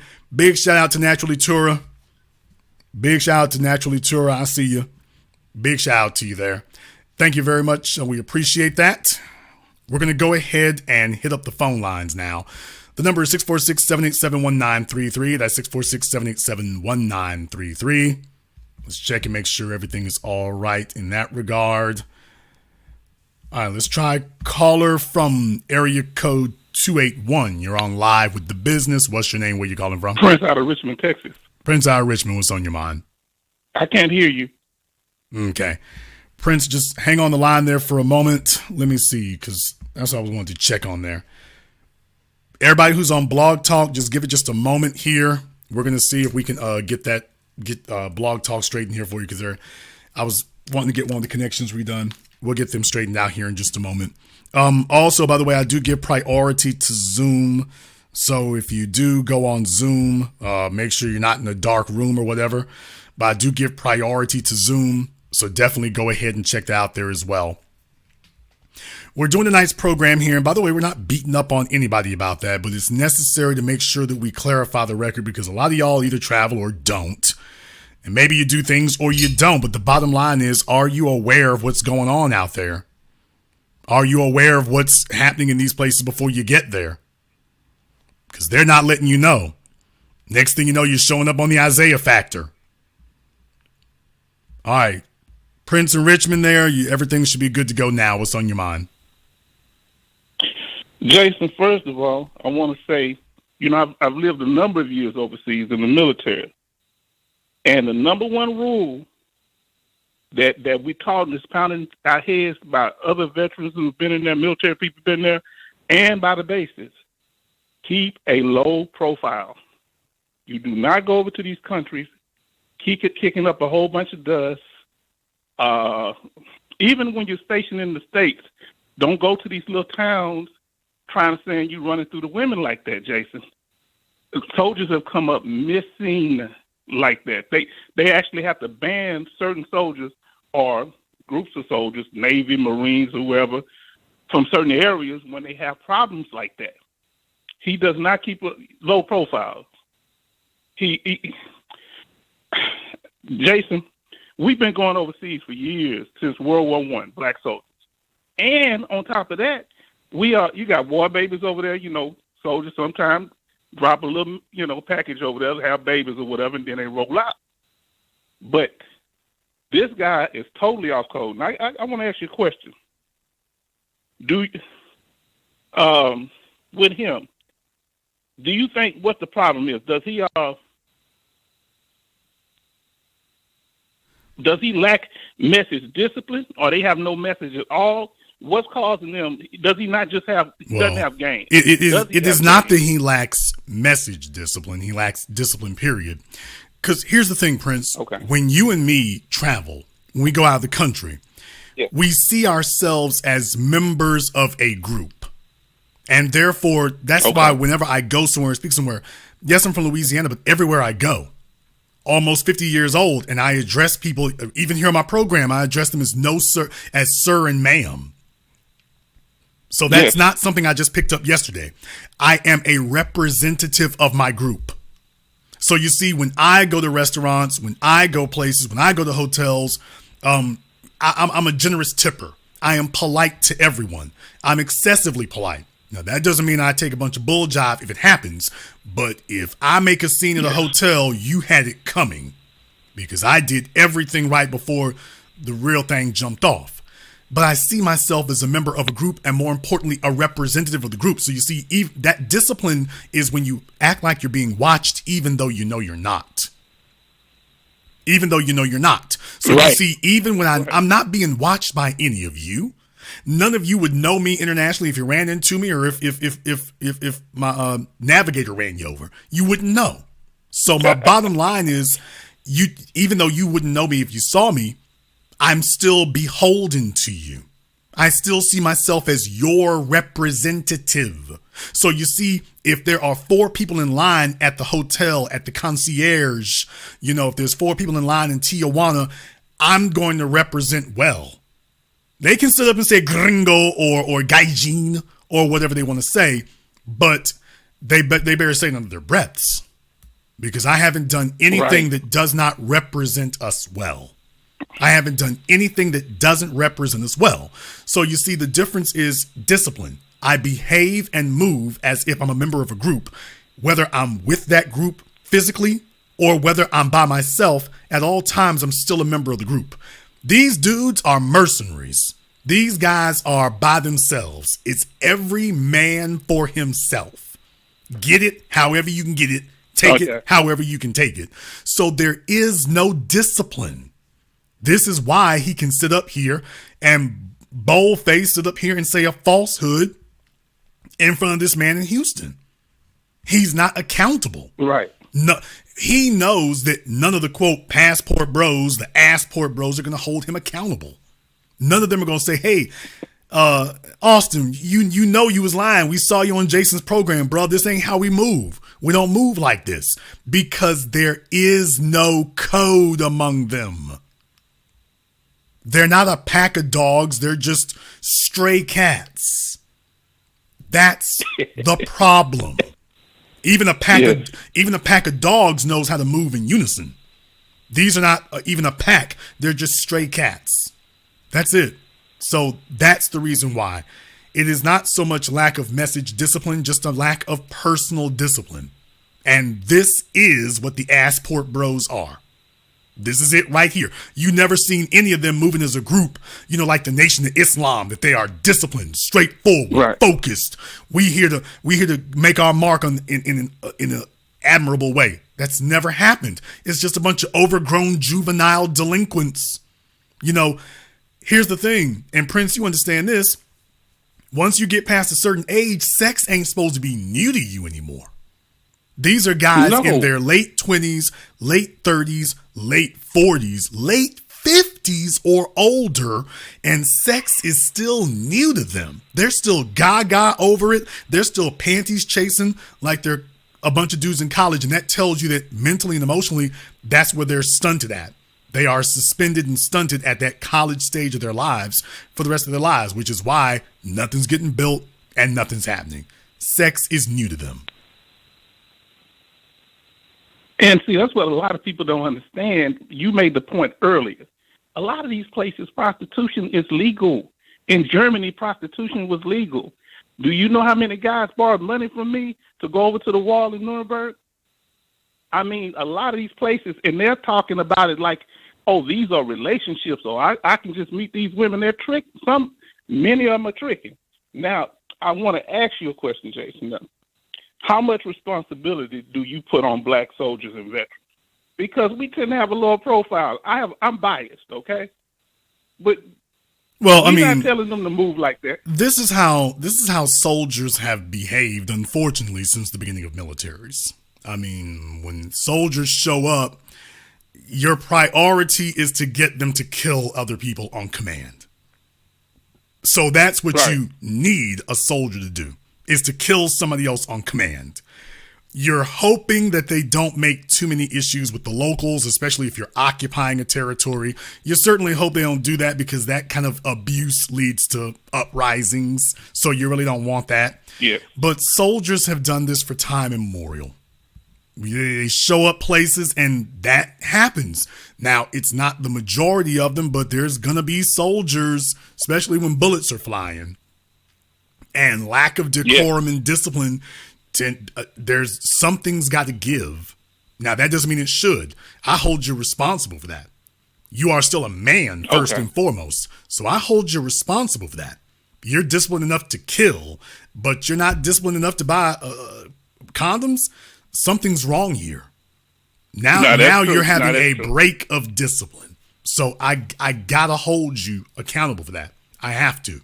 I can't. No, the fact that there was bullets flying, that doesn't change that. Not at all. Okay. Now, Jason, you getting on Isaiah from the Isaiah Factor. Now, you already ran rolling down the road through the mud, man. Don't kill him. You're right in exactly what you're saying. He could have handled this a lot stronger. He does have some good topics from time to time that he talked about. He was simping somewhat here. I want to ask you a question. Do you believe that the two black women were using these foreign women as a proxy for white women? No. Do you think that frustration? Yeah, no. I mean, look, here's the thing, okay? These guys are focused on doing what they're doing, and the collateral damage of it is they also backhand women in America, but particularly black women. They're backhanding them. If you're a black woman in Houston today, it's slim pickings, but primarily because the single mothers for the last 2 generations have not given you a optimal crop of men to choose from. So rather than the women checking each other and stopping the cycle of idiocy, they're doubling down on it. because accountability, they're allergic to it. So the bottom line is they don't have a lot of great options to choose from. You got these fellas who have made it their stock in trade that they are going to,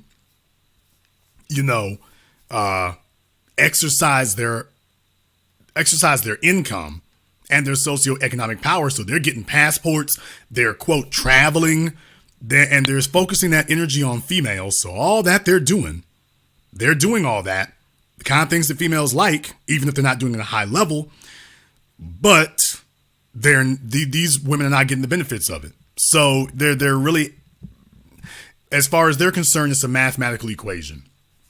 So it's not so much a white women perspective. It is they're not sure what they're missing in that group. Because let's be very, very clear. You're a single mom sitting in Houston. You really would rather not be. You would really just rather not be in that position. But the pickings are slim in Houston, Dallas, wherever you go. The pickings are slim already. This is just another reminder of it. Even though you ain't losing nothing. Because it's not like these guys are the best and brightest. It's not like they're the most disciplined. It's not like they're the most capable of leadership. You're not dealing with the most competent men. Thank you very much for giving us a call here tonight, Prince. Let me get caller from area code 843. You're on live with The Business. What's your name? Where you calling from? TVA Tobias out of Phoenix. Tobias out of Phoenix. And you're another global traveler as well. Well, brother, what's on your mind? Man, first thing crossed my mind was when I had my travels when I was in the service, the fellas, we kind of laid low. We moved in silence. Everybody didn't know our business. And because we were still dating sisters on the base too, talking to them. Because you lay low because they always brief you. You respect the people and the customs in those host nations. And this guy was out here stunting all this stuff in Brazil in a country where you pay off the judge. That's one of those countries where they are afraid to prosecute those guys. And there's a lot of racism in that country. But what I surmise from these passport bros, Jason, is they don't want black women. Because even I've yet to see one say, hey, let's go to Kenya. Where they have lower exchange rates on these other countries, even they want to ball on a budget. They want non-black women. And the thing that kills me is, dude, you got to be a cornball. Because I've seen the dudes these women in the States get pregnant by. You mean to tell me you can't pull one of them? But I just think that women, and I've been overseas, anyone in the military who spent time would tell you, a lot of those chicks are looking for the big BX in the sky. They know who the easy marks are. They know it. Women are women. There are women overseas are going to take cash from a mark. Hell, Thailand, for example. I think after tourism, sex work is their biggest industry. Now, I read on NPR was like around 200 to 1 million sex workers in that country. So, and mind you, the Thai baht for every U.S. dollar is 32 Thai baht. That's a low exchange rate. So you mean you're trying to big up, wife up sex workers who are pretty much giving up tail for the equivalent of a 2-piece from Popeyes. And these guys, all they do is whine and complain, and they talk about, well, these women are submissive. My thing is, do you have the right to complain about anybody? Because the way they carry it on, in my opinion, is proving these black American women right, or American women in general are right. Yeah, but you have to understand, like I was explaining to Prince, black American women are not their target audience. They're trying to stunt in front of black American men. That's what they're trying to do. So these are guys who really didn't cut it in the States. They're not cutting it overseas. They're just hoping that all of us don't know any better. And even in the case of Austin, when I confronted him to let him know, dude, you ain't pulling nothing slick. We know what you're doing over there. He sat up and said it didn't matter. Doesn't matter if I'm paying for it or if I'm not. But when there was a big spotlight on him, all of a sudden it mattered if he paid for it. He got real bashful and real shy when he realized, yeah, it's not just Jason Black's the business. Now the world's watching you. All of a sudden, paying for it ain't so cool anymore. But that wasn't what he said here. So these guys will not stand by what they're really doing. And all he really did was confirm to the world what we said the whole time. We know what they're over there doing. They're not pulling no chicks. They're not going on dates. They're sitting up here hooking up, usually going to be with sex workers, and they're taking footage because he meant what he said when he told me, well, I just want the girlfriend experience. So they use these little sloppy code words where Prince said, we're going on a date or whatever. No, you're not. You're going to go chase prostitutes over there. You ain't doing nothing slick. You're not, period. Because if your game was this strong in Thailand, your game would be this strong in Texas. Period. Point blank. End of discussion. And when I was overseas, the locals be ready to fight the Americans because they think the Americans trying to take all their women. And I remember that. And I had to help some of my partners out there. We need to tell them, hey, scope everything out. Don't be so wide open. But this guy is filming everything. He seems like he's a high school kid trapped in a 23-year-old body. Not even high school, junior high kid. Because dudes don't show off women they gone out to eat with. The only time we show off a woman is that we serious about it. We tell the fellas. He is showing women that he going out to eat with, and the funny thing is, why you in Thailand eating chicken fettuccine? But anyway, he's not ingratiating himself with the culture. He is out there trying. It's like my thing is, like 23 years old, young man, you should be worried about getting your paper right, building your life up at 23. He is, that right there showing his priorities ain't right. And it's like when I've been overseas, I've seen it because I was stationed at Asia. When I was in Guam, and then I was in Japan for a bit. Mind you, the passport bros don't go to Japan because of the exchange rate. Those women are scandalous everywhere. And the thing is about him messing with these sex workers, or we like to call them the juice girls, where they try to suck you, buying them a $20 drink that's watered down. That those they scope about, they know who they are. And those women will give you a little piece of tail just to get your money from you, to get those benefits from you. That ain't nothing new, because they know, oh, this dude just coochie hungry, and I'll go ahead and give him this, and I'll get everything I need from him. And I just think that these guys need to chill out, because they're gonna ruin it for black males who may be traveling. Hell, you may have a black male traveling with his wife, and he goes to the bathroom or something. These guys may run up on him, and these are, like I said, Jason, my last thing, and I'm out. But he has to understand, and my first sergeant told us this, you better act right in these folks' countries, because ain't nothing we could do for you unless it's a bar fight. Ain't nothing you can do, because you are under the laws and jurisdiction of that host nation. And I remember I was in the Middle East, and one of the guys took a picture of a mural by mistake, and a woman walked by it, and he had to delete the picture. There's different laws, different cultures, and you better abide by those cultures. And I just want passport bros to understand that, because these women are no different overseas than they are in the States. Well, brother, the thing that really sticks out to me is what I've been saying here the whole time. They're the same women around the world. These guys know this. Yep. They get online and straight lie and act like these women are something different over there. They're acting like they're just meeting females at a grocery store, and they're not.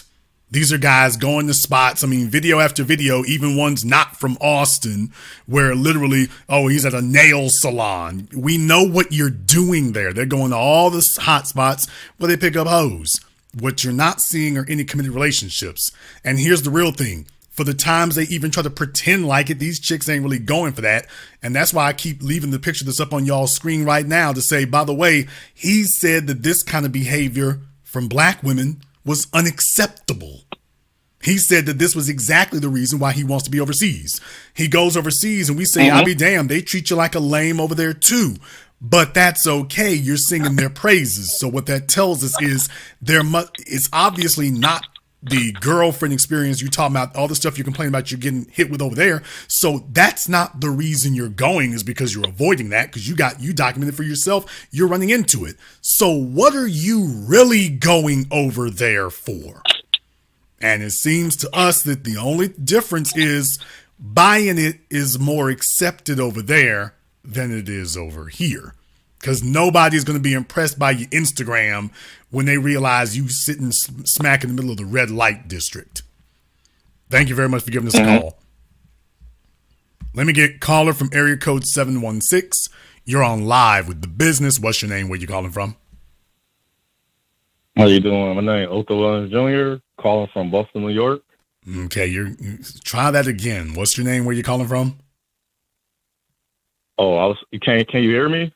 Yeah, we're kind of. Can you hear me good? We're kind of Okay. slurring there. Sorry. What's your name? Where are you calling from?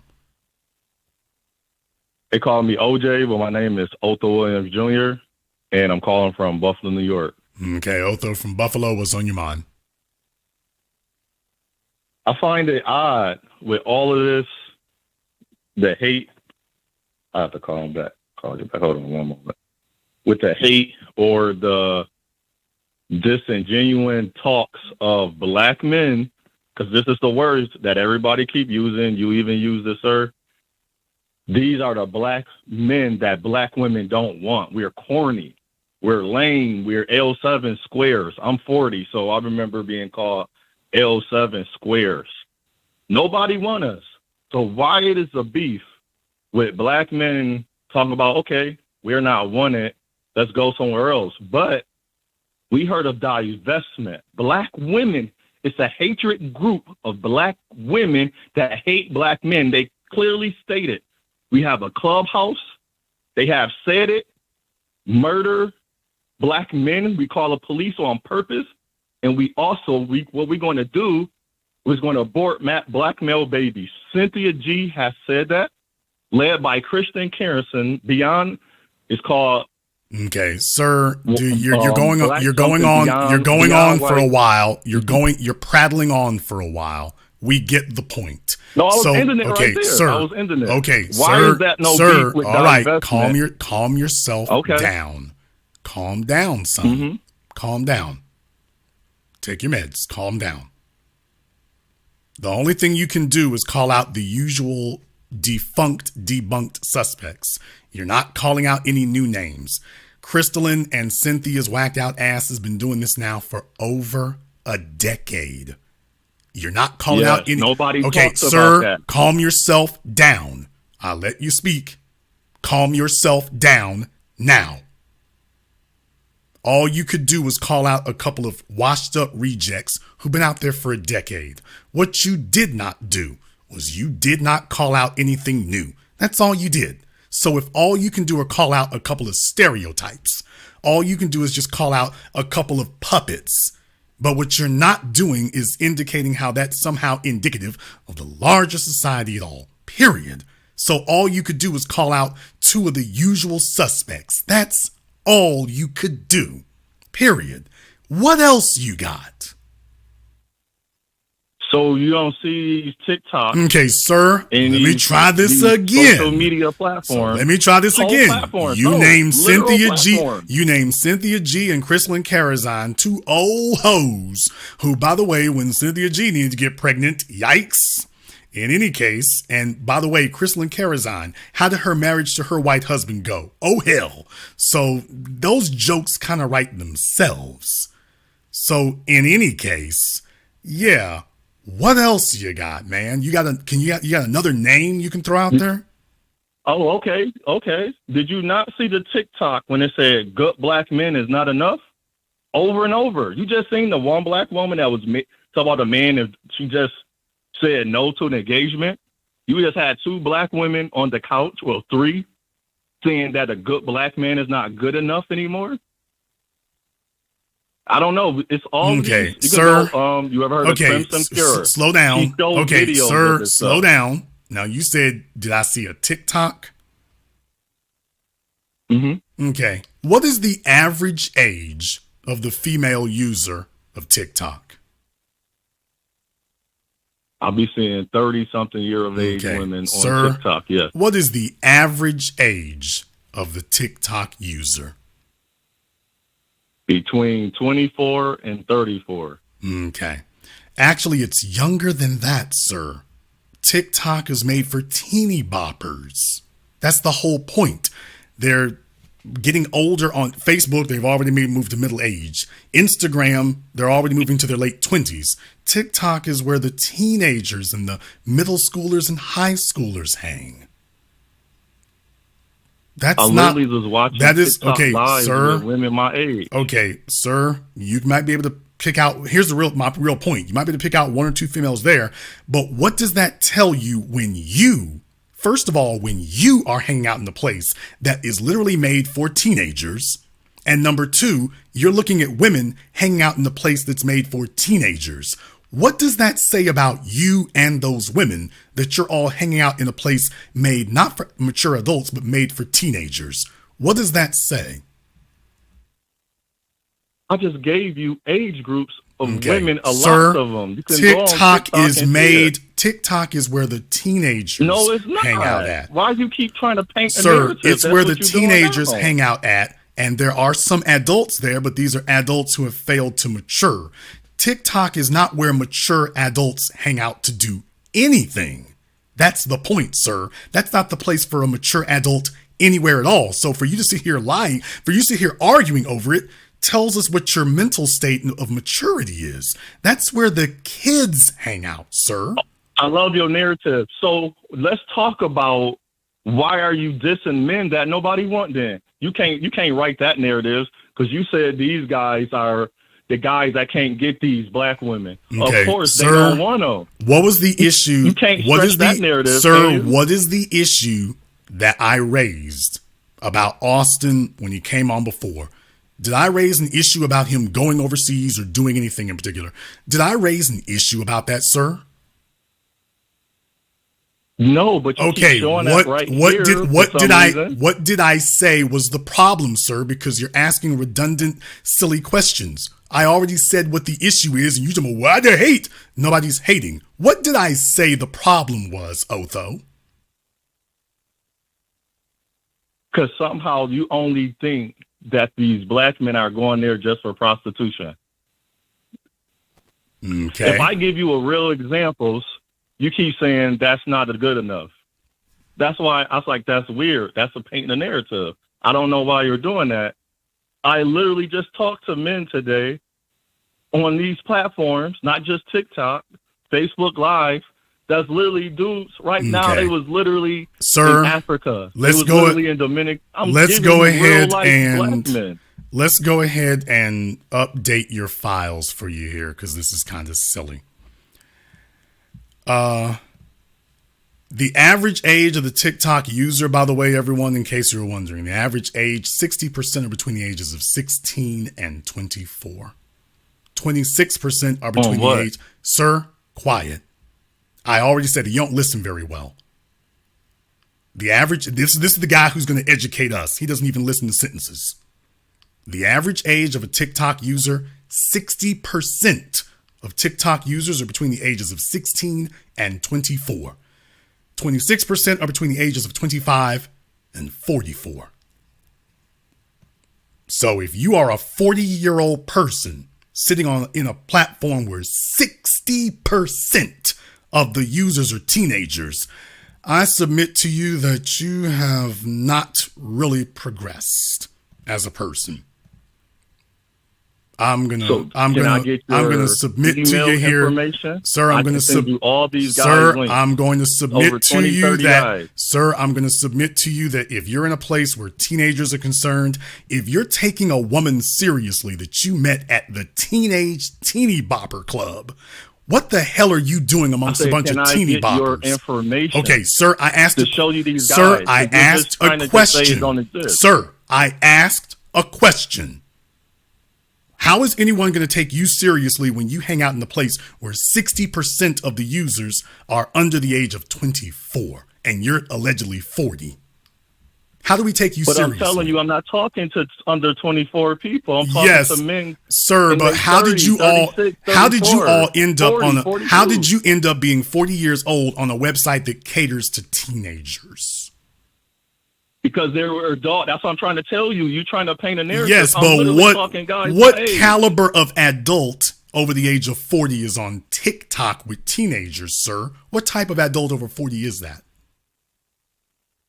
I don't get why you're just trying to Okay, paint that sir, that's narrative. not. Don't answer I'm a trying to have question with a real question, discussion, and you sir. keep That is a trying to real. use that as That your is a real narrative. discussion, sir. What kind of 40-year-old hangs out on a website where 60% of the users are teenagers? Second try. But I'm trying to tell you, I'm not talking to guys that are 24 years of age. What kind of guys are you talking I said to on TikTok? Facebook. What kind of I guys said are you Twitter talking to? too. I said, What can kind I of give you the guys are you, information? sir? What kind of guys are you talking to on TikTok? By the way, I said Facebook too, and Twitter. what kind of guys do you like to talk to on Facebook and Twitter? Well, it's a guy that go by Brazil Yes. That's one guy. You talk to a That's guy. one guy. You He talk to talks a guy. about- he went to- You like to because he talk can to a make guy money called off of, Brazil. TikTok You like to as talk well. to a guy named Brazil Ass. Okay. Yeah. Yes. Okay. He likes to talk to a guy named Brazil Ass. Who else do you like to talk to on TikTok? What other men do you like He to talk went to? to TikTok because TikTok was the newer platform, sir, or the hype platform right now. Just as if you went to TikTok and you was talking about mental health or what you doing, it's the newer platform. That's why he went to TikTok. I didn't go to TikTok to talk to teeny boppers. These are guys that literally didn't. By the way, y'all, I went back and repeated that name twice. I didn't twist it. I didn't corrupt it. I repeated it twice. So you can't accuse me of humiliating nobody. I repeated that name twice. Okay. Sir, the bottom line is, you can, whatever floats your boat, you and Mr. Brazil Ass, y'all do y'all's thing. But as far as Austin is concerned, I already said what the issue was. And the issue is, number one, maturity amongst you guys doesn't even exist. These are just a bunch of overgrown What if I teenagers. told you I Sir, met a good okay, African sir, woman, a good I'm going to Nigerian say, woman? okay, If sir, you trying to you're have a very discussion with me triggered. or Sir, try to make you're fun of me, very 'cause I'm reading the triggered. comments and look how you're Sir, responding to me. calm yourself down. You are a very triggered, immature, temperamental person, and No, you're because 40 years not, old. You're not talking Sir, to me. You're directing calm. your words at me. You Talk know to what? me You know like what the a real? man. You know what the real shame Talk is? to me, Austin sir. is 23 and he's more mature. He is more disciplined in his conversation. At least he's got a lot more temperament than Because you so-called you 40 can't year olds. manipulate my mind and Okay. how you want your narrative Sir, to spin when I'm sir, saying I can give you information sir, about guys I talk with. Sir, you're a mush-mouthed dude. You're not going to convince anybody that you're smart. And Why I'm not are you insulting talking you. like that, dude? And I'm not insulting actually, you. dude, I'm not why don't insulting you. Go you. back and play this. But sir, I'm not insulting literally you. talking to you like Okay, a person. but I'm and not. you using I'm stuff talking to that you I didn't like a even person, say. sir. I'm talking to you like a person. I'm not insulting you. I'm just saying you don't strike anybody as being particularly intellectually capable. You don't. Do you hear yourself? I don't sound electoral capable because I said I don't. I said I disagree with what you said. Mentally capable, not metro capable. There's no such thing as But metro I capable. disagree. I'm not mentally capable because you're trying to talk to me a certain way. Now, if you actually said, sir, I came on to talk to you about Okay. Passport Sir, Brother. Why are they being canceled? You and didn't start that way. Mr. Brazil Ass can You started trying to prove a Sir, point to you me and Mr. that Brazil didn't- Ass that can didn't do exist. whatever you want to. What you will not do is talk over the host. That's what you won't do. Now, No, that's not because going to you're happen. corny, dude. I watched you all this time. I thought you was one of them good dudes. You trying to Sir, make fun of me. okay, and if people up there, they me- don't even see what me- you're doing. me I tried being to like talk to you- like a man. Do you and think ain't even me want to being have that like talk. you, That's corny, sir? dude. You think me being That's like corny. you I would can't make me a believe you. good dude? You're a corny ass black man, and I'm tired of y'all. Okay. By the way, he's very triggered. He said something about women consider him corny. They consider him L7 square. Remember that? Yeah, he's demonstrating why women don't want to fool with him. Remember, every time these guys come on, they're super triggered, outrageously temperamental, whiny as hell. They are whiny as hell. They whine at everything. Why is it the women keep telling me I'm corny? Because you are. They keep telling me I'm a L7 square. Because you are. Y'all need to be like me. I'm a real man. You mean with all this whining and screeching and moaning you're doing? I like to be on TikTok. What kind of middle-aged man hangs out on TikTok? Y'all think about this for a moment. Him and Mr. Brazil Ass hanging out on TikTok. Otho and Brazil Ass are hanging on TikTok. Middle-aged men on a website where 60% of the people are under the age of 24. When you have other alternatives where real business is getting done, but they're over on TikTok because that's about as far as their mentality can take, as Otho and Mr. Ass's mentality can take them. And he can't figure out why females don't want to fool with him. Well, they ain't really talking like this. I don't understand why. Come on, Mr. Ass. We going over to TikTok. These niggas is stuck up over here on YouTube. These hoes is stuck up over here on Facebook. Me and Mr. Ass, we leaving Twitter and going over here to TikTok. Really? Is that supposed to be a... And he thinks we're taking a loss. He tells himself we're taking a loss. Plus, he's asking stupid, ignorant questions. I already explained what the problem was. These guys can go travel however they want to, but just remember, if you're going to represent in a way that affects the rest of us here, yeah, we have a commentary to make about that. We sure do. You're going to go over there and tell them that this is how black men get down? No, we got a commentary about that. Shout out to my man, Tommy Felix. Always on deck. He got his stripes. You know the deal. Got somebody on Zoom here. So, Columbo, go ahead and turn your camera and everything on. We'll give you a few moments here to get that together, but you need to turn everything on for us now.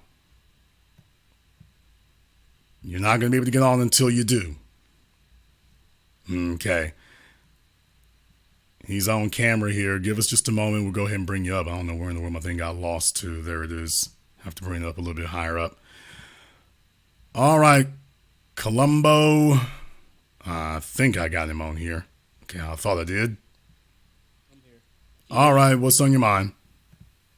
Well, I didn't really get to see a lot of the beginning of, I guess, your stream starting, but just hearing the conversation that you and the other guy had prior to me getting on, the one thing that I can see within the whole red pill community and all of this stuff that's been going on with the inner dynamics of dating between black men and black women in America is the fact that everybody is talking, but nobody's listening. I think that's part of the greater issue within the community, the communication. And of course, it's been broken down over generations in America for various different reasons. But I think far too many people aren't really living in reality, men and women both in our community, simply because, just like how you're saying with a lot of these guys, they're straight up corny. You can't sit here and say that you want to be with a woman that's a supermodel and all of these things and expect for someone to feel sorry for you when you pouting your lip out and you're, for lack of better words, an average man. If you want to be above average, you have to do things that average people aren't doing. And in my opinion, I don't think there's really anything wrong with a man or a woman being an average person. The majority of people are average. So if you want to do something extraordinary, you have to go through hell and high water. You have to go through trials and tribulations. You have to do things that the average person just won't do because they don't think that it'll work. You have to be willing to do that to be able to get to the next level, to get whatever it is that you want out of life, regardless of whether it's going to be dating, real estate endeavors, or whatever other things you want to invest your time and resources into, in my opinion. Okay, so you're saying that these guys, in your opinion, have not they have not applied themselves enough to be able to get the results that they want to get. That's absolutely true. And I'm 31 years old. I'll be 32 August this year. And I've been to a few different countries. And the last country I just actually came back from a couple of weeks ago was Thailand. I was in Pattaya, Thailand, and I actually went and bought some gold down there. So for me, getting to actually see how the women were in Thailand. They were very nice, all in all. They were respectful. The people in general, they were respectful. I've been to Thailand. I've been to Colombia. I've been to Amsterdam, and I've also been to Paris. This year, I'm doing, of course, a whole lot more traveling since things are starting to open back up more. But what I notice is that in other countries, I think a lot of men take so much of this red pill content and run with it. And half of these guys that you're going to have out there are going to be carbon copies of what Austin Holloman is. And what I'm trying to get at is the fact that you have guys that really don't have a lot of experience at life, and they're going to sit there and go to one place and be paying for sex and disrespecting the population there and telling you how to mac and how to pimp and how to do all of this stuff when it's not real. Well, even worse than that, though, is that they are setting themselves up ostensibly to be authorities on how black men need to move. Okay, fine. You can believe that delusion if you want to. Here's the issue. The issue is you guys are going overseas and every other word out your damn mouth is I'm a black man from America. And what you're doing is you basically become the de facto PR people for us. So when folks are looking at us some kind of way and looking at us some kind of crazy, you have a bunch of overgrown juvenile delinquents who are sitting up here running around the world, not building anything, not doing anything productive. You see, they don't have a reputation of building businesses. They don't have a reputation of making organizations. They don't have a reputation of starting institutions. Monday, you had one guy talking about there's an HBCU in Brazil, in Sao Paulo. Congratulations. How old is that? Because if it's not in the last 40 years, then you ain't built nothing. So you see, it'd be different if they were over there building enterprises and then in their off time running through the women. I wouldn't have anything to say. It'd be different if they were over there building institutions, but during their off time running through the women. I ain't got nothing to say. All they're doing is flopping on top of every sex worker east of London. That's all they're doing. Nothing's getting built. There isn't anything to balance it out. So I expect that from a 16-year-old. I expect that from an 18-year-old. He ain't ready to build nothing. I expect that from a 19-year-old. He ain't ready to build nothing. I expect that from a 23-year-old. He ain't ready to build nothing. I don't expect that from a 25-year-old, 27-year-old, 30-year-old, 31-year-old, 35-year-old. Nigga, when does it stop? When do you grow the hell up and you get a reputation and the ability and capability of building something? Because right now, these guys have made international headlines for being international gigolos. That was what they said about us during slavery. That this is what the black males do. They're great for sex and they're great to be worked to death. These guys they dropped off the working part. The only thing that they are exhibiting or presenting to females is, hey, sexual opportunity. Even if they're not paying for it. What they're not doing is presenting an honorable, respectable image of us. They're taking it the other way. You damn right I'm going to say something. You damn right. When I see international jigaboonery, yes, you damn right I'm going to stand up and say something. You're damn right I will. Because these are places that all of us go. These Absolutely. Are places all of us touch. And those guys, whether we like it or not, they become our representatives. What you're saying is 100% true. That's why I could definitely say that I respect you saying what you're saying and actually putting it out there, that it is unacceptable for guys to go to these places. And we just got to be honest here. The majority, just like you said, the vast majority of these guys are not looking to get to these places to network with other people that are in business and looking to build. These guys are going over there, having sex and doing their best to try to come back over here and make it seem as if like they're the top dog. It's crazy. I think it's definitely something that's counterproductive for black men and black women both. That's why I definitely say if someone is going somewhere and they're going to that place for sex, keep that to yourself. We don't care. We don't want to know. Yes, like I said before here, y'all, first of all, if you were disciplined men, you'd be treating it like Fight Club. You don't sit up here and talk about it. You don't advertise that. They don't even have the discipline to keep this low key. They don't even have the discipline to keep it invisible so that they can move like they really want to move, which tells you that they're not really moving on legitimate females. They're moving on professional females. Because if they were moving on legitimate females, they would want to be moving quiet. They would want to be moving discreet. That's how disciplined people move.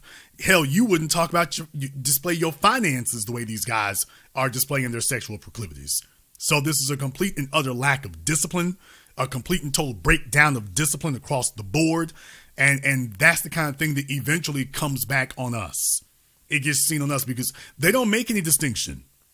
In the words of Ice-T, we all just one big nigga to the world. They don't make any distinction between, oh, these are cornballs. The rest of the world doesn't do that. The rest of the world says these are blacks from America. Or these are black men, period. But particularly black men from America. Yeah, because every other word out of their mouth is from America. When that woman made that article and said, you gringos, we all know what gringo means. That's basically American. We all know what that's specifically. So I'm like, you got our name dirty in the street behind your bull jive. You damn right we're going to say something. I'll let you have the last word. I definitely say that what you're saying is all true. I don't have any rebuttal to go against that. And the thing is, for me, prior to me going to Thailand, my older brother and I were actually going to go down to Rio de Janeiro, Brazil. The thing that stopped us from going was a simple fact that in order for us to get down to Brazil, we had to have the COVID shot. I'm not going for it. I'm not taking it. I don't knock the next person who decided to do it, but I decided I didn't want to take it. And of course, they wouldn't allow us into the country at that time. This was December last year. They wouldn't allow us in without having the shot. So I don't know if something has changed with that now, but until things change in that regard, I don't think I'll be looking to get down to Brazil. But I do know that based off of what Austin did down there, it makes me wonder, even though I know for a fact I don't move the way that guys like that move at all. I've never had a problem with any of the countries I've been to because I don't move like a buffoon. I show respect to the people in their house. And as they say, I take my shoes off in these people's house. You're not at home. When I go to another country, I conduct myself as everybody else does there. I try to blend in as much as I can. I don't try to stand out. I'm not walking around with gold chains on or super loud. And I honestly barely even want to record content to be able to show like, hey, look, I'm over here in Thailand, blah, blah, blah. Yeah, you might as well have a big ass T-shirt on that says tourist. There you go. You might as well have a big ass T-shirt that says, come rob me. I ain't from here. That's the way you're supposed to be. Smarter than that. These are just the basics of moving around internationally. Don't put a spotlight on yourself. Don't stand out. You don't know any of these people. Some of them fellas over there might be wearing, flip-flops and Bermuda shorts. And next thing you know, them same three fellas trying to jack you when you get around the corner. Because you're thinking about, well, it's America. They'll be sagging their pants and stuff. No, they'll be looking like they're on vacation with you. And it's like, hey, you about to let us hold something, whether you want to or not. You about to let us hold something, whether you think it's a great idea or you don't. Thank you very much for checking in with us here tonight, brother. We appreciate that. Definitely, there's a whole lot to be learned here, man. There's a whole lot for these fellas to learn. Whole lot for them to learn. Let me go ahead and get back over here on Blog Talk. Let me get caller from, was this country code 669? You're on live with The Business. What's your name? Where you calling from? Hello. Yes, you're on live. What's your name? Where you calling from? I'm calling from Pattaya, Thailand. My name is Mark Adam. Hello, Mark from Pattaya. What's on your mind? Hey, I've been listening to your conversation, and I got a couple of critiques. One of these critiques is you explained and you commented that the black bros that's outside are not making a difference. Just the other day on the 18th, we had a meeting at the Marju Bar where we discussed futures in crypto and buying businesses, and also getting together and starting charities to help the local community in our neighborhood. You can probably catch that video on Richie Mac Zuma Thailand, Glass of Beer 1-2, Chocolate Man in Thailand. We are in communication, and we do know that we are being watched. Okay. Well, let me ask you a couple of questions. Let me ask you a couple of questions that young here. brother there that you have on your screen. Okay, we'll get to that. He made a mistake. Okay, we'll get to that in just a moment here. I want to address specifically what Sure. you just said because that's two separate subjects. Let's discuss what you just said. You just said that me and a group of other fellows, we got together and you all wanted to, I suppose what you're trying to imply is that you all were discussing business. I'd like to hear a little bit more. I'd like to hear a little bit more about that. So first of all, about how old are you guys? The average age, I think, was around 30. I gave the older perspective speech on cryptocurrency. Okay, how then old they are had you? A younger guy there. Okay, how old are you? I'm 60, man. Okay, great. I'm 60. All right. And So I've been living in Pattaya, Thailand Okay, good. since Look, 2008. time is limited, so just I want to try to keep it short there. Okay, how many of you are there involved in this? It was a room around 30, 35 people. Okay, so there's a room about all black from America. Okay, so basically there's a room of about 35 of you expats from America there in Thailand, correct? Yes. Okay, and you said the average age of them was about 30. 30 to 40. Yeah, okay. Round up to there. You're 60, but the average age is about 30 to 40. All right, great. No problems there. Yeah. About how long have these fellows been there? In fact, let me see. We've been doing this for about a year now. Okay, so you all roughly about a year. So you all have been meeting we're up. We're based in Pattaya, Thailand. Okay, so you guys have all been meeting up for about a year now. Yeah. Okay. Much.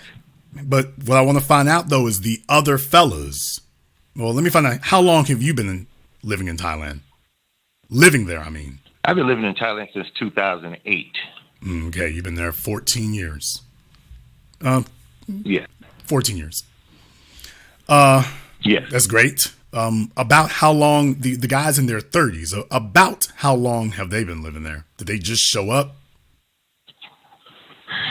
Recently, the movement has picked up and they're showing up. So, now you have to understand, let me give you a break. You have to understand there's been plenty of others coming and traveling. Right, but I need some. There's something I'm trying to find out. So I got to keep it straight here. The guys who are in their 30s, about how long have they lived there? You've been there for 14 years. About how long have they been there? About 4. Okay. Some of them 4, some of them 3. Okay. Some of them just arrived. Okay, some of them like that last brother you seen. They've been there anywhere. So on average, you're saying the guys in their 30s, they've been there anywhere from a year to 4 or 5 years. So let's just say. Yeah. For the sake of argument, let's just say they've been there on average about 3 years. On average. So they've been there about you've been in the game. You've been in the game a little bit longer, so you've been there 14 years. Let's just say these guys have been there about 3 to 5 years each. I'll go ahead and spot them. Yeah. 3 to 5 years each. I'll go ahead and spot them that. Here's the issue that I have. The issue that I have is that you've been there for 14 years and you claim those guys have been there the 3 to 5 years and they just started talking to each other in the last year about doing something other than, well, what were they doing before they started doing this? Because clearly they weren't doing anything. Which was were trying. Which was the point I made the whole time. Stay here. No, the whole point. You don't go. Most likely, sir. You don't go. Sir, you don't go to Thai. You don't go to a foreign country. But I still have to clear up a lot of things in the States. Sir, you don't. Sir, you do not move to a foreign country to figure out how to stay. You're supposed to have that figured out before you go. No, because you don't even know what kind of climate, atmosphere, or lifestyle you're going to have until you show up. Thank you. So that's what I'm saying. Show up. No, not visiting. If you're not going visiting. To stay, leave, no, sir, not visiting. Not listen carefully again.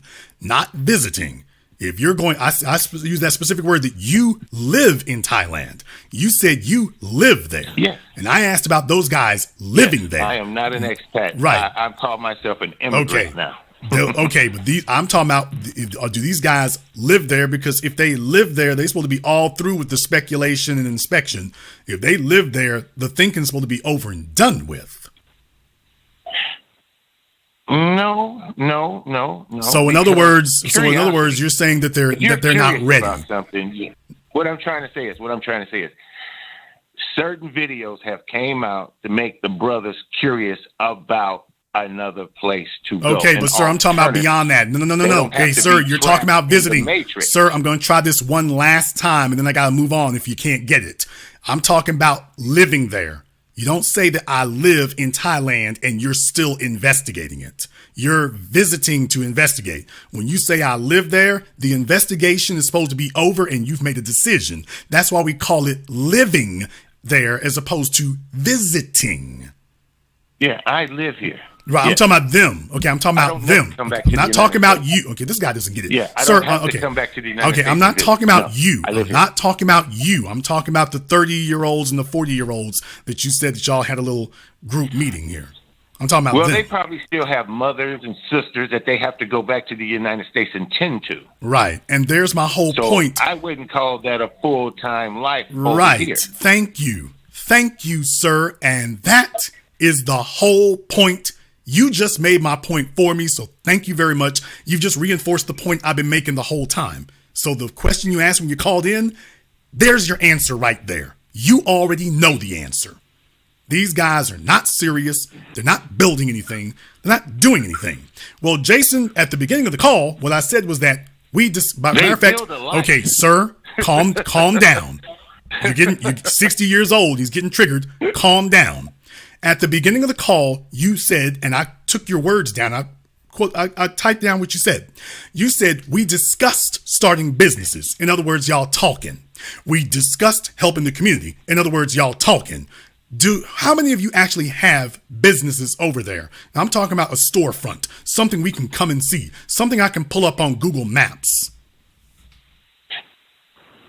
What's your business? Okay, sir, let me try this. Let me try this one more time, sir. We discussed starting a business. What have you all done besides talking? And I want to see something that we can verify. Oh, you want us to KYC? Okay. Yeah, like I say, the problem is he's 60 years old and he's no better than Austin. A bunch of dudes sexually globetrotting, but they ain't building nothing. He said, we over here talking. Yeah, that's all you all are ever doing. Nobody's building anything. And you never have. Well, oh yeah, and one more thing. One more thing. You never will build anything because you already got what you came there for. Very uneducated about what goes on anywhere other than your little studio and that's why you don't put your face on you don't talk. You should be a Kevin Sanders, a standout. Sir, you're a 60-year-old. Sir, you're a 60-year-old failure. Why would I take any critique from you? Why would I? Some 60-year-old lowlife on the other side of the world. I drive a Rolls Royce. I have houses all around the world. Okay, sir. And when I'm in Dubai, sir, you drive a Rolls Royce.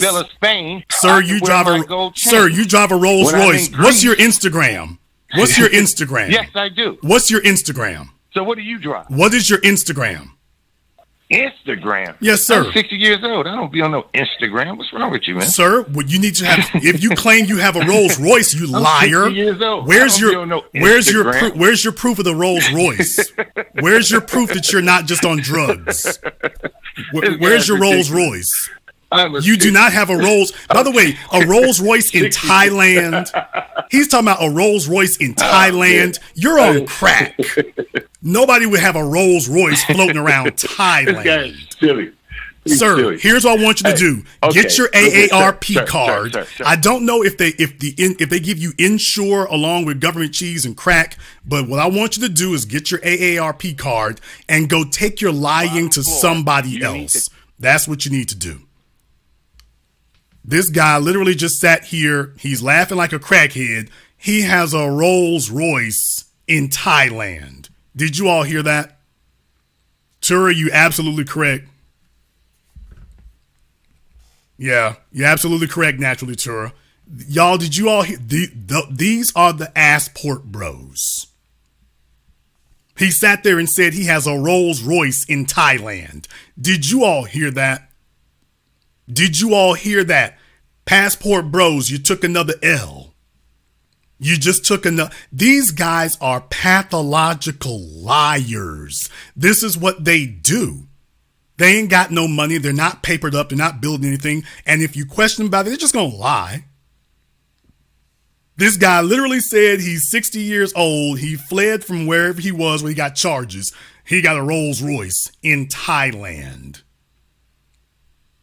He's got a Rolls Royce in Thailand. He didn't even think that lie over before he said it. He didn't even think about it before he said it. He just said it. I got a Rolls Royce. I'm able to park it right next to this rickshaw over here. No, they don't think about things. As I said, no wonder Austin feels so comfortable telling these epic, mammoth, mountainous lies. No wonder he feels so comfortable doing that. Because that guy who just got off the phone is more than 3 times Austin's age. He's almost 3 times Austin's age, and that's the so-called manhood figures they would have. A fellow who sat on this phone telling a bald-faced lie. Sat on the phone telling a bald-faced lie. I got a Rolls Royce. Dude, you do remember that you said in Thailand, right? You do remember you said that, right? You got a Rolls Royce in Thailand. Well, absolutely. I drive by the rice paddies sometimes. In a Rolls Royce in Thailand. Did you even think that lie over before you said it?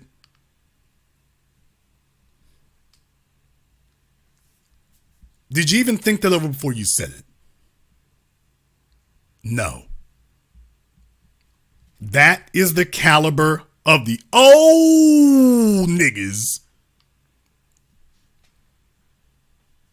among their group. No wonder the young fellas come back talking straight up crazy. That was one of his elders. I've talked to Austin. I believe you did. He's lying too. He's taking his cues from you and looking like a fool. But yeah, if y'all want to know where Austin gets that stuff from, that was where he got it from. That was the kind of guy he got it from. Caller from area code 424. You're on live with The Business. What's your name? Where you calling from? What's up, Jason? How you doing? This is Rashad from Houston. Okay, take your phone off the speaker, sir.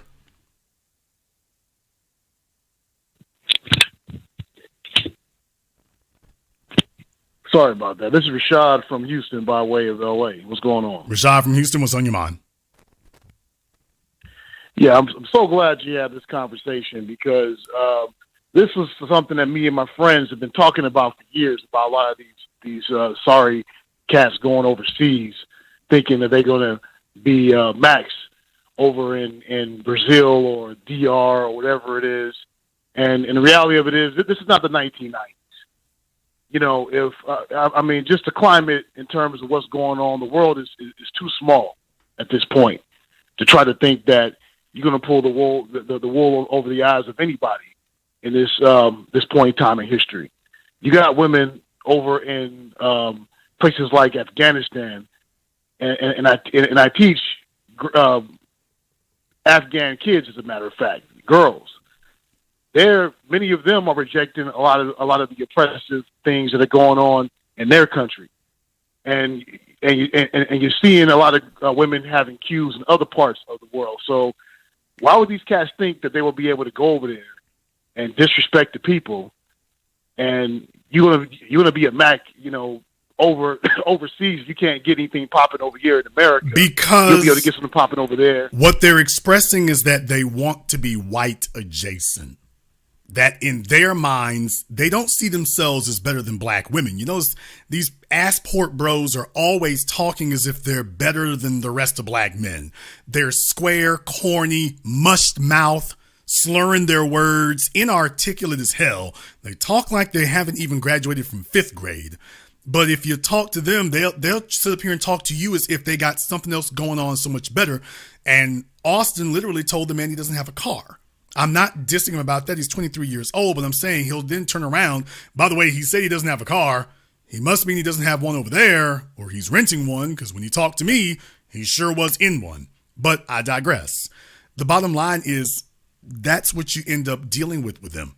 is that's the way that they keep presenting themselves, as if they're on top of it and they're so much better than everyone else, including black men. That's the real thing to take a look at. They're trying to tell you that they're better than black men. So the only thing that means is that they see themselves as white adjacent. They're in their minds, they all have the same little cult-like mantra. We found a place where being a black man isn't penalized. What they're saying, that those are the words they're using, but what they're saying is we found a place where we get treated. We're telling you, even though it's not true, even though it's a lie, we're hoping that you will look up to us and admire us, because our lie is that we found a place where we get treated like white men. We finally found a place in the world where black men can get treated like a white man, so you all need to look up to us. Yeah, that old coon who you're just talking to. I mean, I've had a theory about this for years. Just with Generation Fail, that Boomer generation, that was the one that prided themselves in all the interracial sex they can get. You know, it reminds me of, because I know guys his age and older who talk like that. Who, you know, I'm gonna go over to Asia. I'm gonna go over to Brazil or to this place or that place, and don't have to deal with any of the black women over here. And most of these cats who talk that, usually they dusty as hell. You know, they haven't got their weight up, you know, for years. They've been struggling.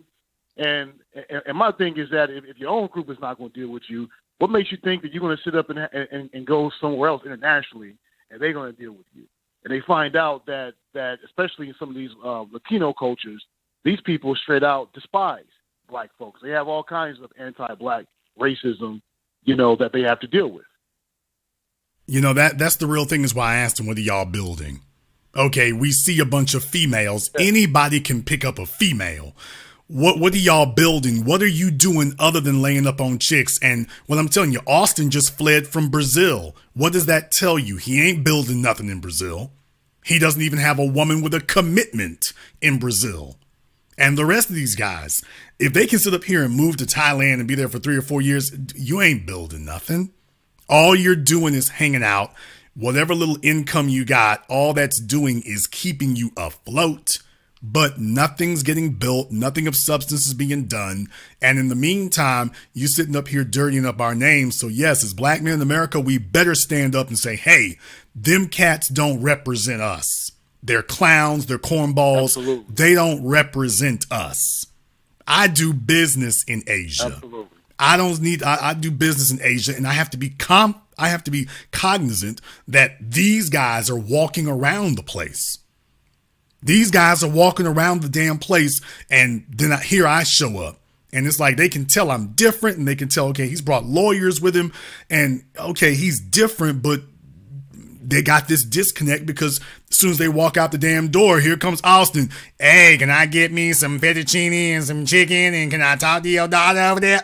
See, that's or that 60-year-old liar on the phone. Hey, I got a friend named Rolls and a friend named Royce. Can I claim a Rolls Royce? And that's what we end up going up against. So we better be cognizant of that. If we're going to criticize black women in America for not doing enough of a pushback against slut culture and thought culture, we damn sure better have a pushback against this kind of stuff. We cannot afford to be quiet. We damn sure better say something. Otherwise, we end up being lumped in with them by default. Thank you very much for giving us a call. Let me get a call from area code 267. You're on live with The Business. What's your name? Where you calling from?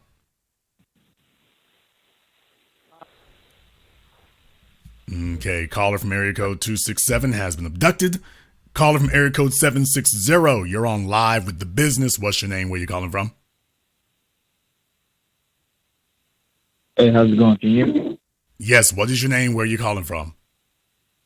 This is Thomas Jr. I go by TJ from California. All right, Thomas from where at in California? Yeah. Say that one more time for me, sir. Thomas from where in California? It's out in the high desert, Victorville, California. Okay, brother, you're moving your phone around. Can you get still? Where at in California you calling from? Victorville, California, the high desert. All right, what's on your mind? Hey, so I seen that Austin Holcomb kid before, the Pass Pro Boys and all that.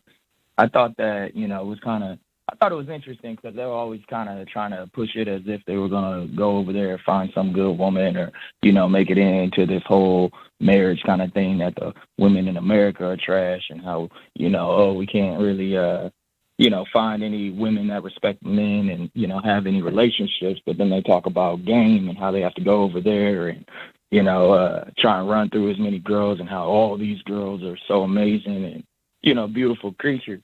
I was talking about how it's interesting in me that the first thing that they do is go and find as many hoes as they can go through.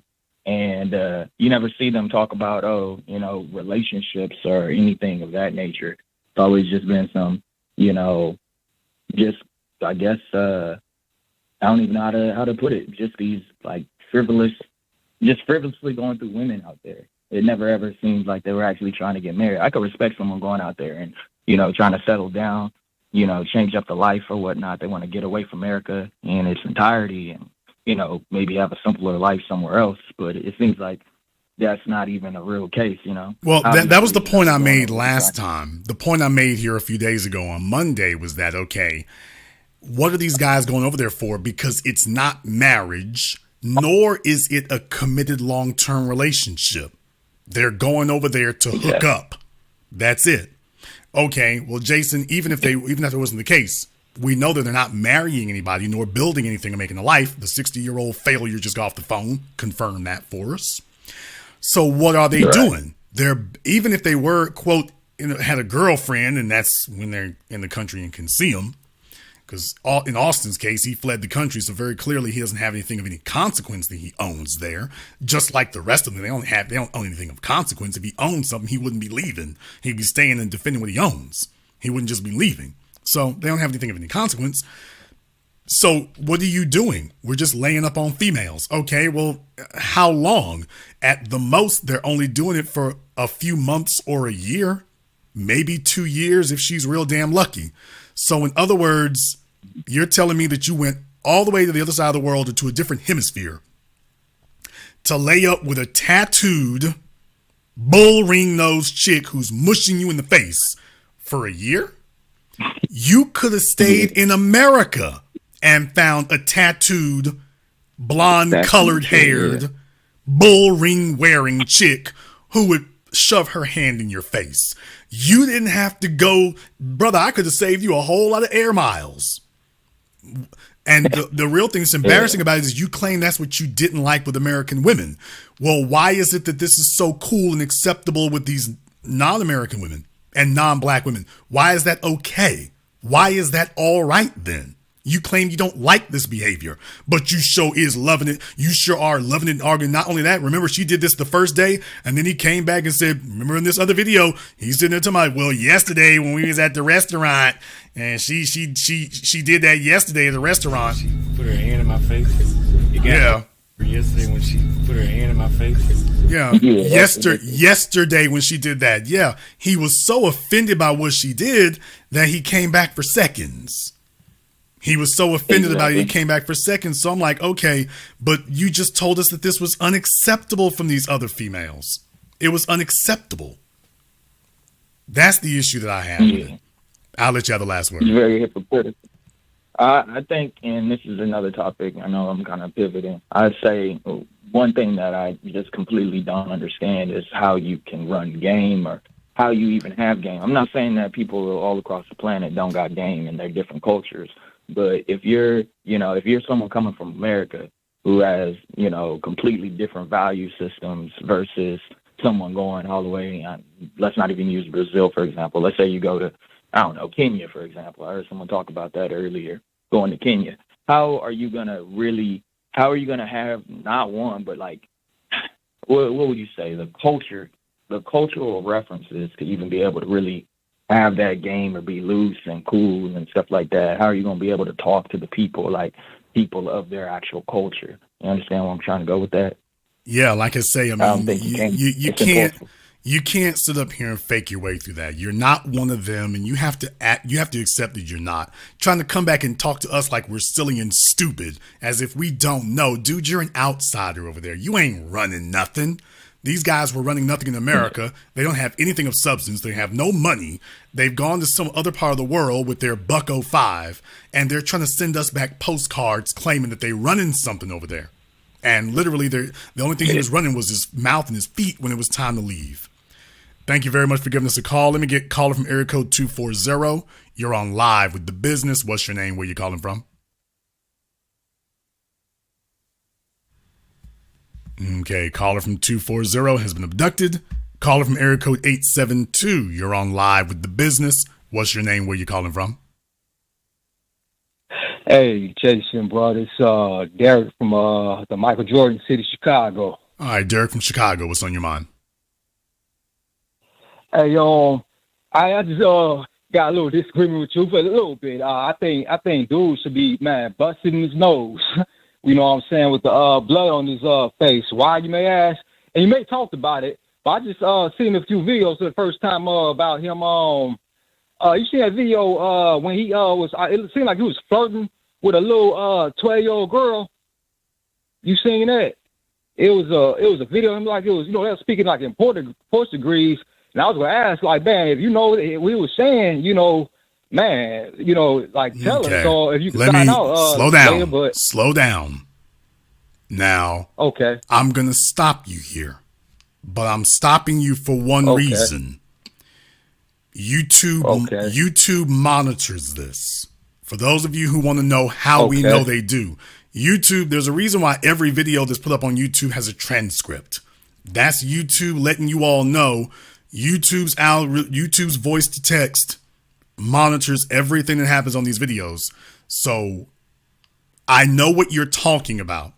I know exactly what you're talking about. I'm aware of it. I'm stopping you here only because the site that we're on saying that gets attention we don't want. But yes, I am aware of what you're talking about. Yes, I am.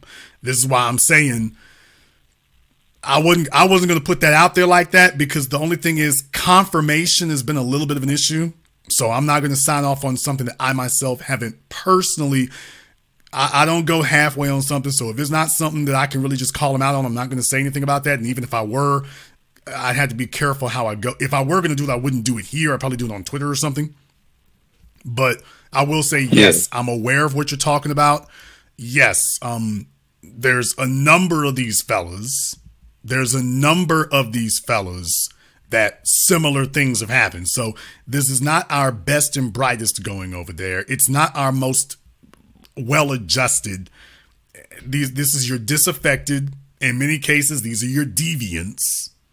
And they're going off to do exactly some of the dirty work that you suspect they're doing. Now, I'm not going to make a specific characterization right this moment, but what I am going to say to you is, yes, I am aware of what you're talking about. Yes, I know specifically what you're referring to. Enough said. What's understood don't got to be explained, but yes, I know what you're talking about. Yes. And there's not just one of them. There's a reason why they got these private groups. I will go this far and say that. There's a reason why they got these private groups on Facebook. There's a reason why they have these private groups on Facebook and these private chats. And what I'm telling y'all is, like I know, the internet is monitored. The internet's monitored. Right. So these guys are don't you know the feds, Facebook is Fedbook. You can't go to Facebook and do some illegal activity. You can't do that. Facebook is Fedbook. There's nothing you doing on Facebook that the feds ain't watching. You would have figured all these rappers with these RICO charges would understand that. Facebook is Fedbook. They literally sent, you just heard Elon Musk tell you that Twitter directly communicates with the FBI, the CIA, and Department of Homeland Security. All they have to do is make a phone call. All they have to do is make a phone call, and Twitter will give them whatever they want. Now, Elon claims they're not doing it anymore, but we all know that's not true. He's just letting the world know, hey, this is what we do. So in the case of Facebook, dude, you go into a private chat, you go into your DMs, man, all that's monitored by the feds. Well, Jason, Why is it we haven't heard about any arrests? Because that's not the way the feds work. Dude, they're going to make sure you've been doing this for years. They're going to have a mountain of evidence against you. They're going to let you keep doing what you do for years. And then what they're going to do is come grab all of you. They're going to grab every single one of you. And when y'all all get marched in like a herd of cattle, when the feds come and swoop down, brother, you're going to have to argue. You might be able to argue against one video. You're not going to be able to argue against 5 videos, 3 Facebook groups, 1,195 DMs and text messages, 149,000 phone calls. You ain't going to be able to argue your way out of that. You won't be able to do that. So you know how they move. You know how they operate. They don't ever come get you when you slang your first thing of dope. They ain't gonna mess with that. They're never gonna get you for the first shipment you have brought in.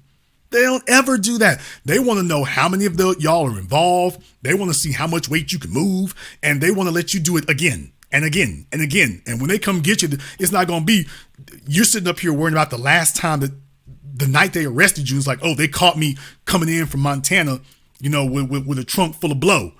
Dude, they've been monitoring you for the last 4 years. They saw you in Montana. They saw you in Mississippi. They saw you in Minneapolis. They saw you in Arizona. They saw you in Tucson. They saw you in Dallas. So you're trying to figure out how to argue about Montana. And they're like, dude, we caught you in 12 states. When we get to trial, we going to tell you about you're going to argue away all 12 states? You think you're really going to talk your way out of all 12 states? Dude, like I know. They're going to go back through the transcripts of the phone calls and everything. You got your IP addresses, and that's it. At some point, and here's the real crazy part. They're telling themselves that we're in places where that's legal. Dude, the United States got extradition treaties with most countries in the world. If the U.S. says bring him back, they're going to send you back. If the U.S. government tells Thailand, Brazil, Colombia, you better ask El Chapo, Mexico, if they tell them send him to us, they gonna send you. And there will be nothing you can do. It's gonna be, and by the way, killing part about it is it'll be your Thai chick who gonna open the door for the feds. She gonna be the one who opens the door for him. Hell, she probably gonna be on the phone. Yeah, he's asleep. Y'all can come get him right now. That's the killing part about it. Yeah. You'll be sitting there asleep and she's on the phone. Yeah, he's asleep. Drop my $1,000. You can come get him. Yeah. Man, and I hope they get locked up, man. And that's all I have to say, man. Love you, bro, man. B1, man. Thank you very much for giving us a call here tonight. Like I say, I don't want to get him shook. Y'all understand. You understand what he was saying. You all get it. Leave it at that because you know what kind of website we own. And my position on it is clear. We got to move we move a little bit different, but you get the point. I ain't trying to shake anybody up. I'm not trying to, squash them and things, but you understand what he's saying. Because some of us got some sense. Let me get caller from area code 630. You're on live with The Business. What's your name? Where you calling from? Hi, Jason. This is Nick from Chicago by way of Houston. Nick from Chicago. What's on your mind? Okay, yeah, Nick, slow down. Write a better. Nick, slow down. Did you call in Monday, Nick? I did. Okay, give us a call back next week. 1 call per week, folks. We got to get other folk up in here. Let me get caller from area code 480. You're on live with The Business. What's your name? Where you calling from? Hey, my name is Jerome. I'm calling from Chicago. How are you? Okay, Jerome, that is the worst voice changer in history. It's not the worst one I've heard. That's the worst one in history. It really are you like a DEA informant? All right, what's on your mind? I just think that you're definitely. I just have a little pushback. I just don't like the way you're treating Austin. He's only 23 years old, and I just don't think that right now he's an accurate representation of the passport pros. I really do think that if you truly want an honest, good representation of the passport pros, you should look into the Filipina Peace channel. She gave let's say, a great. She uploaded Sorry, like a great, no, video showing us that the vast majority of passport bros. N-O, no. I know who Filipina P is. No, that is not an accurate representation of what the passport bros do. Yes, I know she's tried to go to bat for certain things, but she is not defending what they're doing. She's saying something totally different. So let's clear up a couple of things. The passport bros are not about going overseas to get wife material. That's the single biggest lie anybody could pass off. They're overseas to lay up with females. They're not. That's why I keep repeatedly making the point to anybody who tries to call in to defend it. They're not building anything. They're not marrying anything. And they're not making any lasting commitment to anything. That is all they're doing, is laying up. And everything they post is about, take a look at how many females we met. They are not discussing a single thing about the life that they are building in those places. Filipina P is talking about people, expats, repatriating, individuals relocating to these places and marrying, taking wives. She's talking about becoming a wife and getting ingratiated into the Filipino culture, and why it is that sometimes these females over there will be serious with you because their fathers don't want their daughters just getting run through like that. So, no, sir, she is not discussing what these guys are talking about. She's not discussing casual sex. She is discussing men who are looking at Filipinas as wife material compared to American females. Passport bros don't say a single thing about wives. And that's what the vast majority of passport bros are doing. They are going out and looking for wives because no, they're not. Basically, yes, they are. I disagree with you. You don't know if you haven't been to Colombia, it's not a disagreement, sir. Philippines, you haven't been into any other country. Okay, sir, that's not a disagreement. Passport bros are going out to look for wives. Sir, we can literally sit here and track these guys on YouTube. They're not getting married, sir. What you're saying is a lie. You're just, and the other thing about that woman that by the way, Austin was with, she was not. By the way, you sound. She was an American. You sound familiar. What's that? Hey, you sound familiar. Are you that little whiny Eminem sounding dude who spazzed out Monday? Is that you? What are you talking about? Damn, dude. Will you let somebody effing talk? Damn, dude. You sound like him with a voice changer. I'm about to say, I knew you sounded familiar. Well, Jason, how do you know? Because he's actually a rather articulate guy in a goofy goober way. So I'm like, yeah, that sounded familiar. Let me turn on the voice changer because I can't imitate a baritone. How old are you? 15. Okay, well, this is the best we can do. All right, I'm about to say, yeah, you sounded familiar. I was like, why is this dude calling me up like he's on the DEA's undercover task force? Yeah, that sounds more like. And by the way, he can't even control himself emotionally not to respond the way he was before. See, that's what it is right there, Jen. Bruh, you're giving yourself away. You're snitching on yourself. Would you like to turn that crazy ass box off and talk on your own? Or, I mean, you can leave it on if you want to, but I'm just giving you the option to turn it off now. Either way, I don't know what you're talking about, but I'm just stating that the vast majority of the passport bros are traveling to other countries to find wives. That's a fact.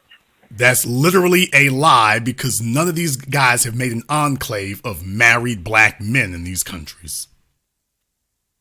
And Austin is a young man. He's only 23 years old. Okay, sir, I'm talking about all the others. Austin is a recent entrant. We've been hearing about passport bros for over a decade. And ain't nothing getting built. There are no communities of passport bros where they're like, hey, this is the spot to find wife material in Colombia, Brazil, or the Philippines. There are plenty of young black men who are in their mid to late 40s. No, there's plenty of black males. There are plenty of black males sexually adventuring. There aren't any of them in a group getting married. I totally disagree with you. You are absolutely wrong. Sir, they would be here telling us if they were. They would be having YouTube channels showing off their wives. Take a look at the NBA.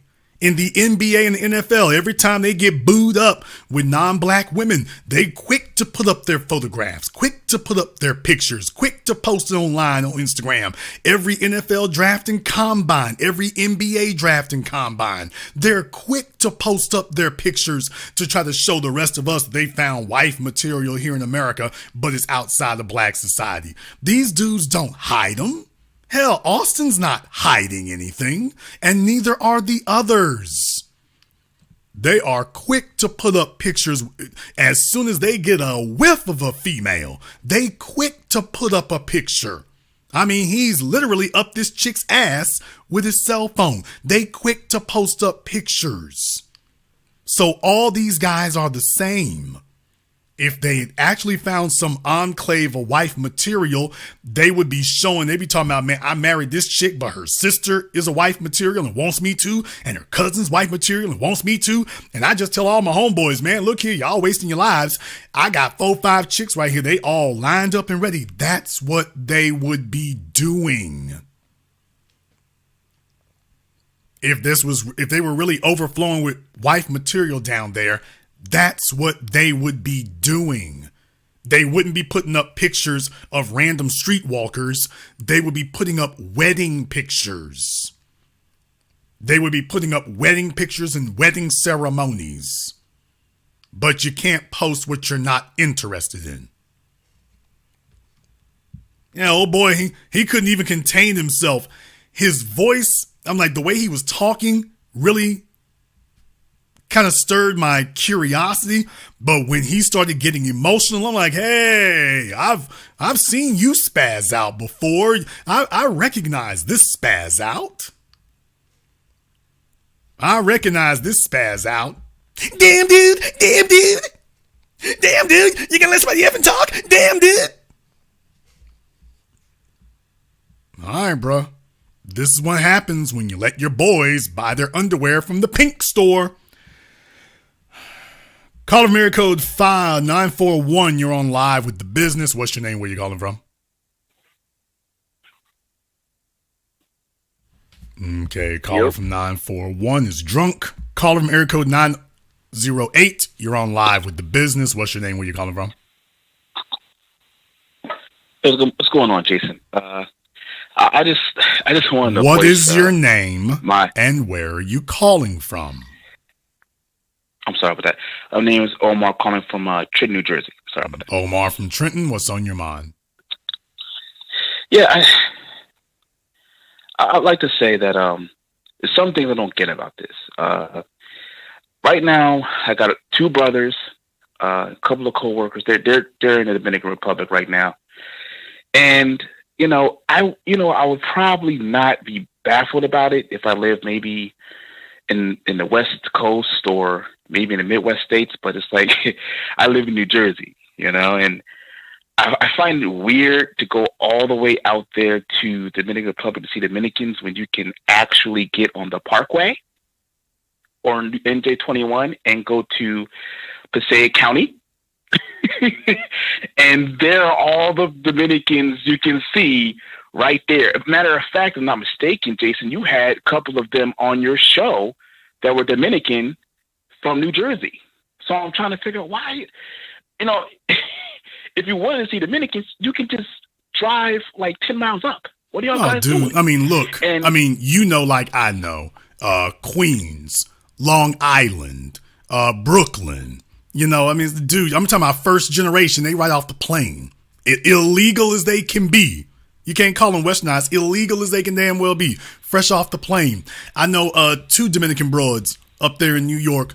Cool as hell. Wife material. That's great and wonderful and everything if you're in New York City. But like I say, you don't have to go doing that. If you want Indian chicks, cross over there in New Jersey, Inglewood. Go ahead and go cross over there. Big Indian enclave over there. Big Indian enclave over there. Mm-hmm. Been through there many a moon. Mm-hmm. Been through there many a moon. I'm talking about they you know, like I know. They speak the language and everything. Large East Indian community over there. So yeah, that's the whole point is we're talking about first generation. We're talking about dots on their foreheads. We're talking about the whole 9 yards. You don't have to go traveling around the damn world to meet them. They come in here. If you in Miami, you meeting everything with the exception of the Indians, except for a few restaurants. You meeting everything. You mean Jamaican, Dominican, Cuban, Puerto Rican, first generation. So I'm just saying it's crazy to say that you have to do that to meet them over there when you can meet them here. So the real thing must be there must be some advantage to the geographic location. If you're going where those people came from is where you're trying to go, what is it that's over there that you can't do with them over here? Now, that's when the questions become really sinister. Yeah. I mean, my thing is that I don't trust it. Like I said before, I talked to you before, I used to be a truck driver. And many a times I had to do loads down in Texas, right next to the border. I used to go to Laredo all the time. I've heard all the stories. And so many of those dirty white boys that were driving trucks would always cross across the border to Mexico and do whatever they wanted to the Mexican girls. Everything they wanted with them. I couldn't do it because it's just the fact that I know you're having dealings with these people and their hygiene is not good. So I'm not touching you. But my thing is that I just don't know how they can trust it because like they're thousands of miles away. You know what I'm trying to say? Yeah, I mean, that's a security hazard. That's the whole thing that we've always been talking about. If you want to engage in deviant activities that are not legal, you're going to have to risk your life. You're going to have to risk your life. You crossing into Mexico with a damn 18-wheeler, you taking cemetery chances. You taking cemetery chances. You coming across the border, talking about I'm going to get in and get out. Because, you know, like I know when you cross the border, it's really miles before you get to anything. It's not like there's just something sitting right there. It's not like there's a great big ass truck stop. Usually when you get right there, that's not the way that works. So that's why so many folks get yanked off the roads and the federales come and yank you off the road and they're picking people's pockets and taking their money and stuff. That's what it is. So these guys are going to some of the worst, shadiest places on the planet. Juarez, Tijuana, Brazil, Bogota, Medellin, Thailand, Bangkok. Bangkok has been a port for pirates for hundreds and hundreds of years. Hundreds and hundreds of years. That's been the kick it, Bangkok and New Orleans. That's been the kick it spot for pirates for hundreds of years. These guys are in the year 2023 talking about, yeah, Bangkok is the place to be. Wait a minute. Bangkok got a rep for a reason. Why is it you guys are so comfortable in places that the State Department of America has security notices about? And you're comfortable there? There must be something that's damn important to you that you're willing to risk the hazard so serious that the U.S. State Department gives warnings about these places. Must be something really, really important to you that you just can't get anywhere else. Yeah, you're exactly right. Well, it shouldn't be that important if you want to be honest. You're risking your life. It shouldn't be that important at all, to be totally honest with you. You know? And doing this stuff, I don't think these gentlemen understand the severity. Like the young man, he doesn't understand the severity of it. It's Brazil. I've heard tales of people literally getting kidnapped and their livers they're in ice baths and their organs are missing. This is not a place you want to just run around like. No, bro. You know? What they're doing is they're going, they ain't telling anybody, and you just become a prime candidate to get disappeared. That's all that's really happening. You become a prime candidate to get disappeared, and they're willing to risk it. And they trying to look at us and act like, you crazy. You ain't really risk it. No, because there's nothing you getting down there that I can't get here except one thing, and I don't want it. There's only one thing you can get there amongst those people in those places that I can't get here, and I don't want that. Thank you very much for giving us a call tonight. Let me get caller from area code 314. You're on live with The Business. What's your name? Where you calling from? Hello, my name is Michelle, and I'm calling from St. Louis, Missouri. All right, Michelle from St. Louis, what's on your mind? You know, I've been traveling for over 25 years, all over the world. I'm a traveling nurse. And to me, I see these guys, I call them the American nigga hoes. I hate to use that term, but it is what it is. I've seen a couple of them in the airport, and I've talked to them, and I agree with you. They're not going to look for a wife. They just hopping around. You know, they hoeing around. They're experimenting. They're playing around. And to me, they're playing with fire. A lot of these countries, I worked in Edinburgh, I worked in London, I've been in the UAE, I've worked in Nigeria, Ghana, all over the U.S. You cannot play with these laws. You have to abide by the laws in the country where you are. Your passport even says so. And you said something on the last broadcast that you had where you were saying there's no protection for you. When you get out of this country and you misbehave like this, there's no protection. We can't protect you. So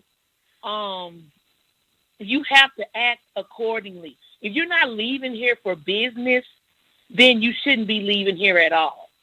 You shouldn't be out here fooling around, because especially if you're not well versed on travel. The one thing that I had to learn when I first left here is to check what the State Department's warnings were. What countries what are their warnings on if you're going to Qatar? I'm just using an example.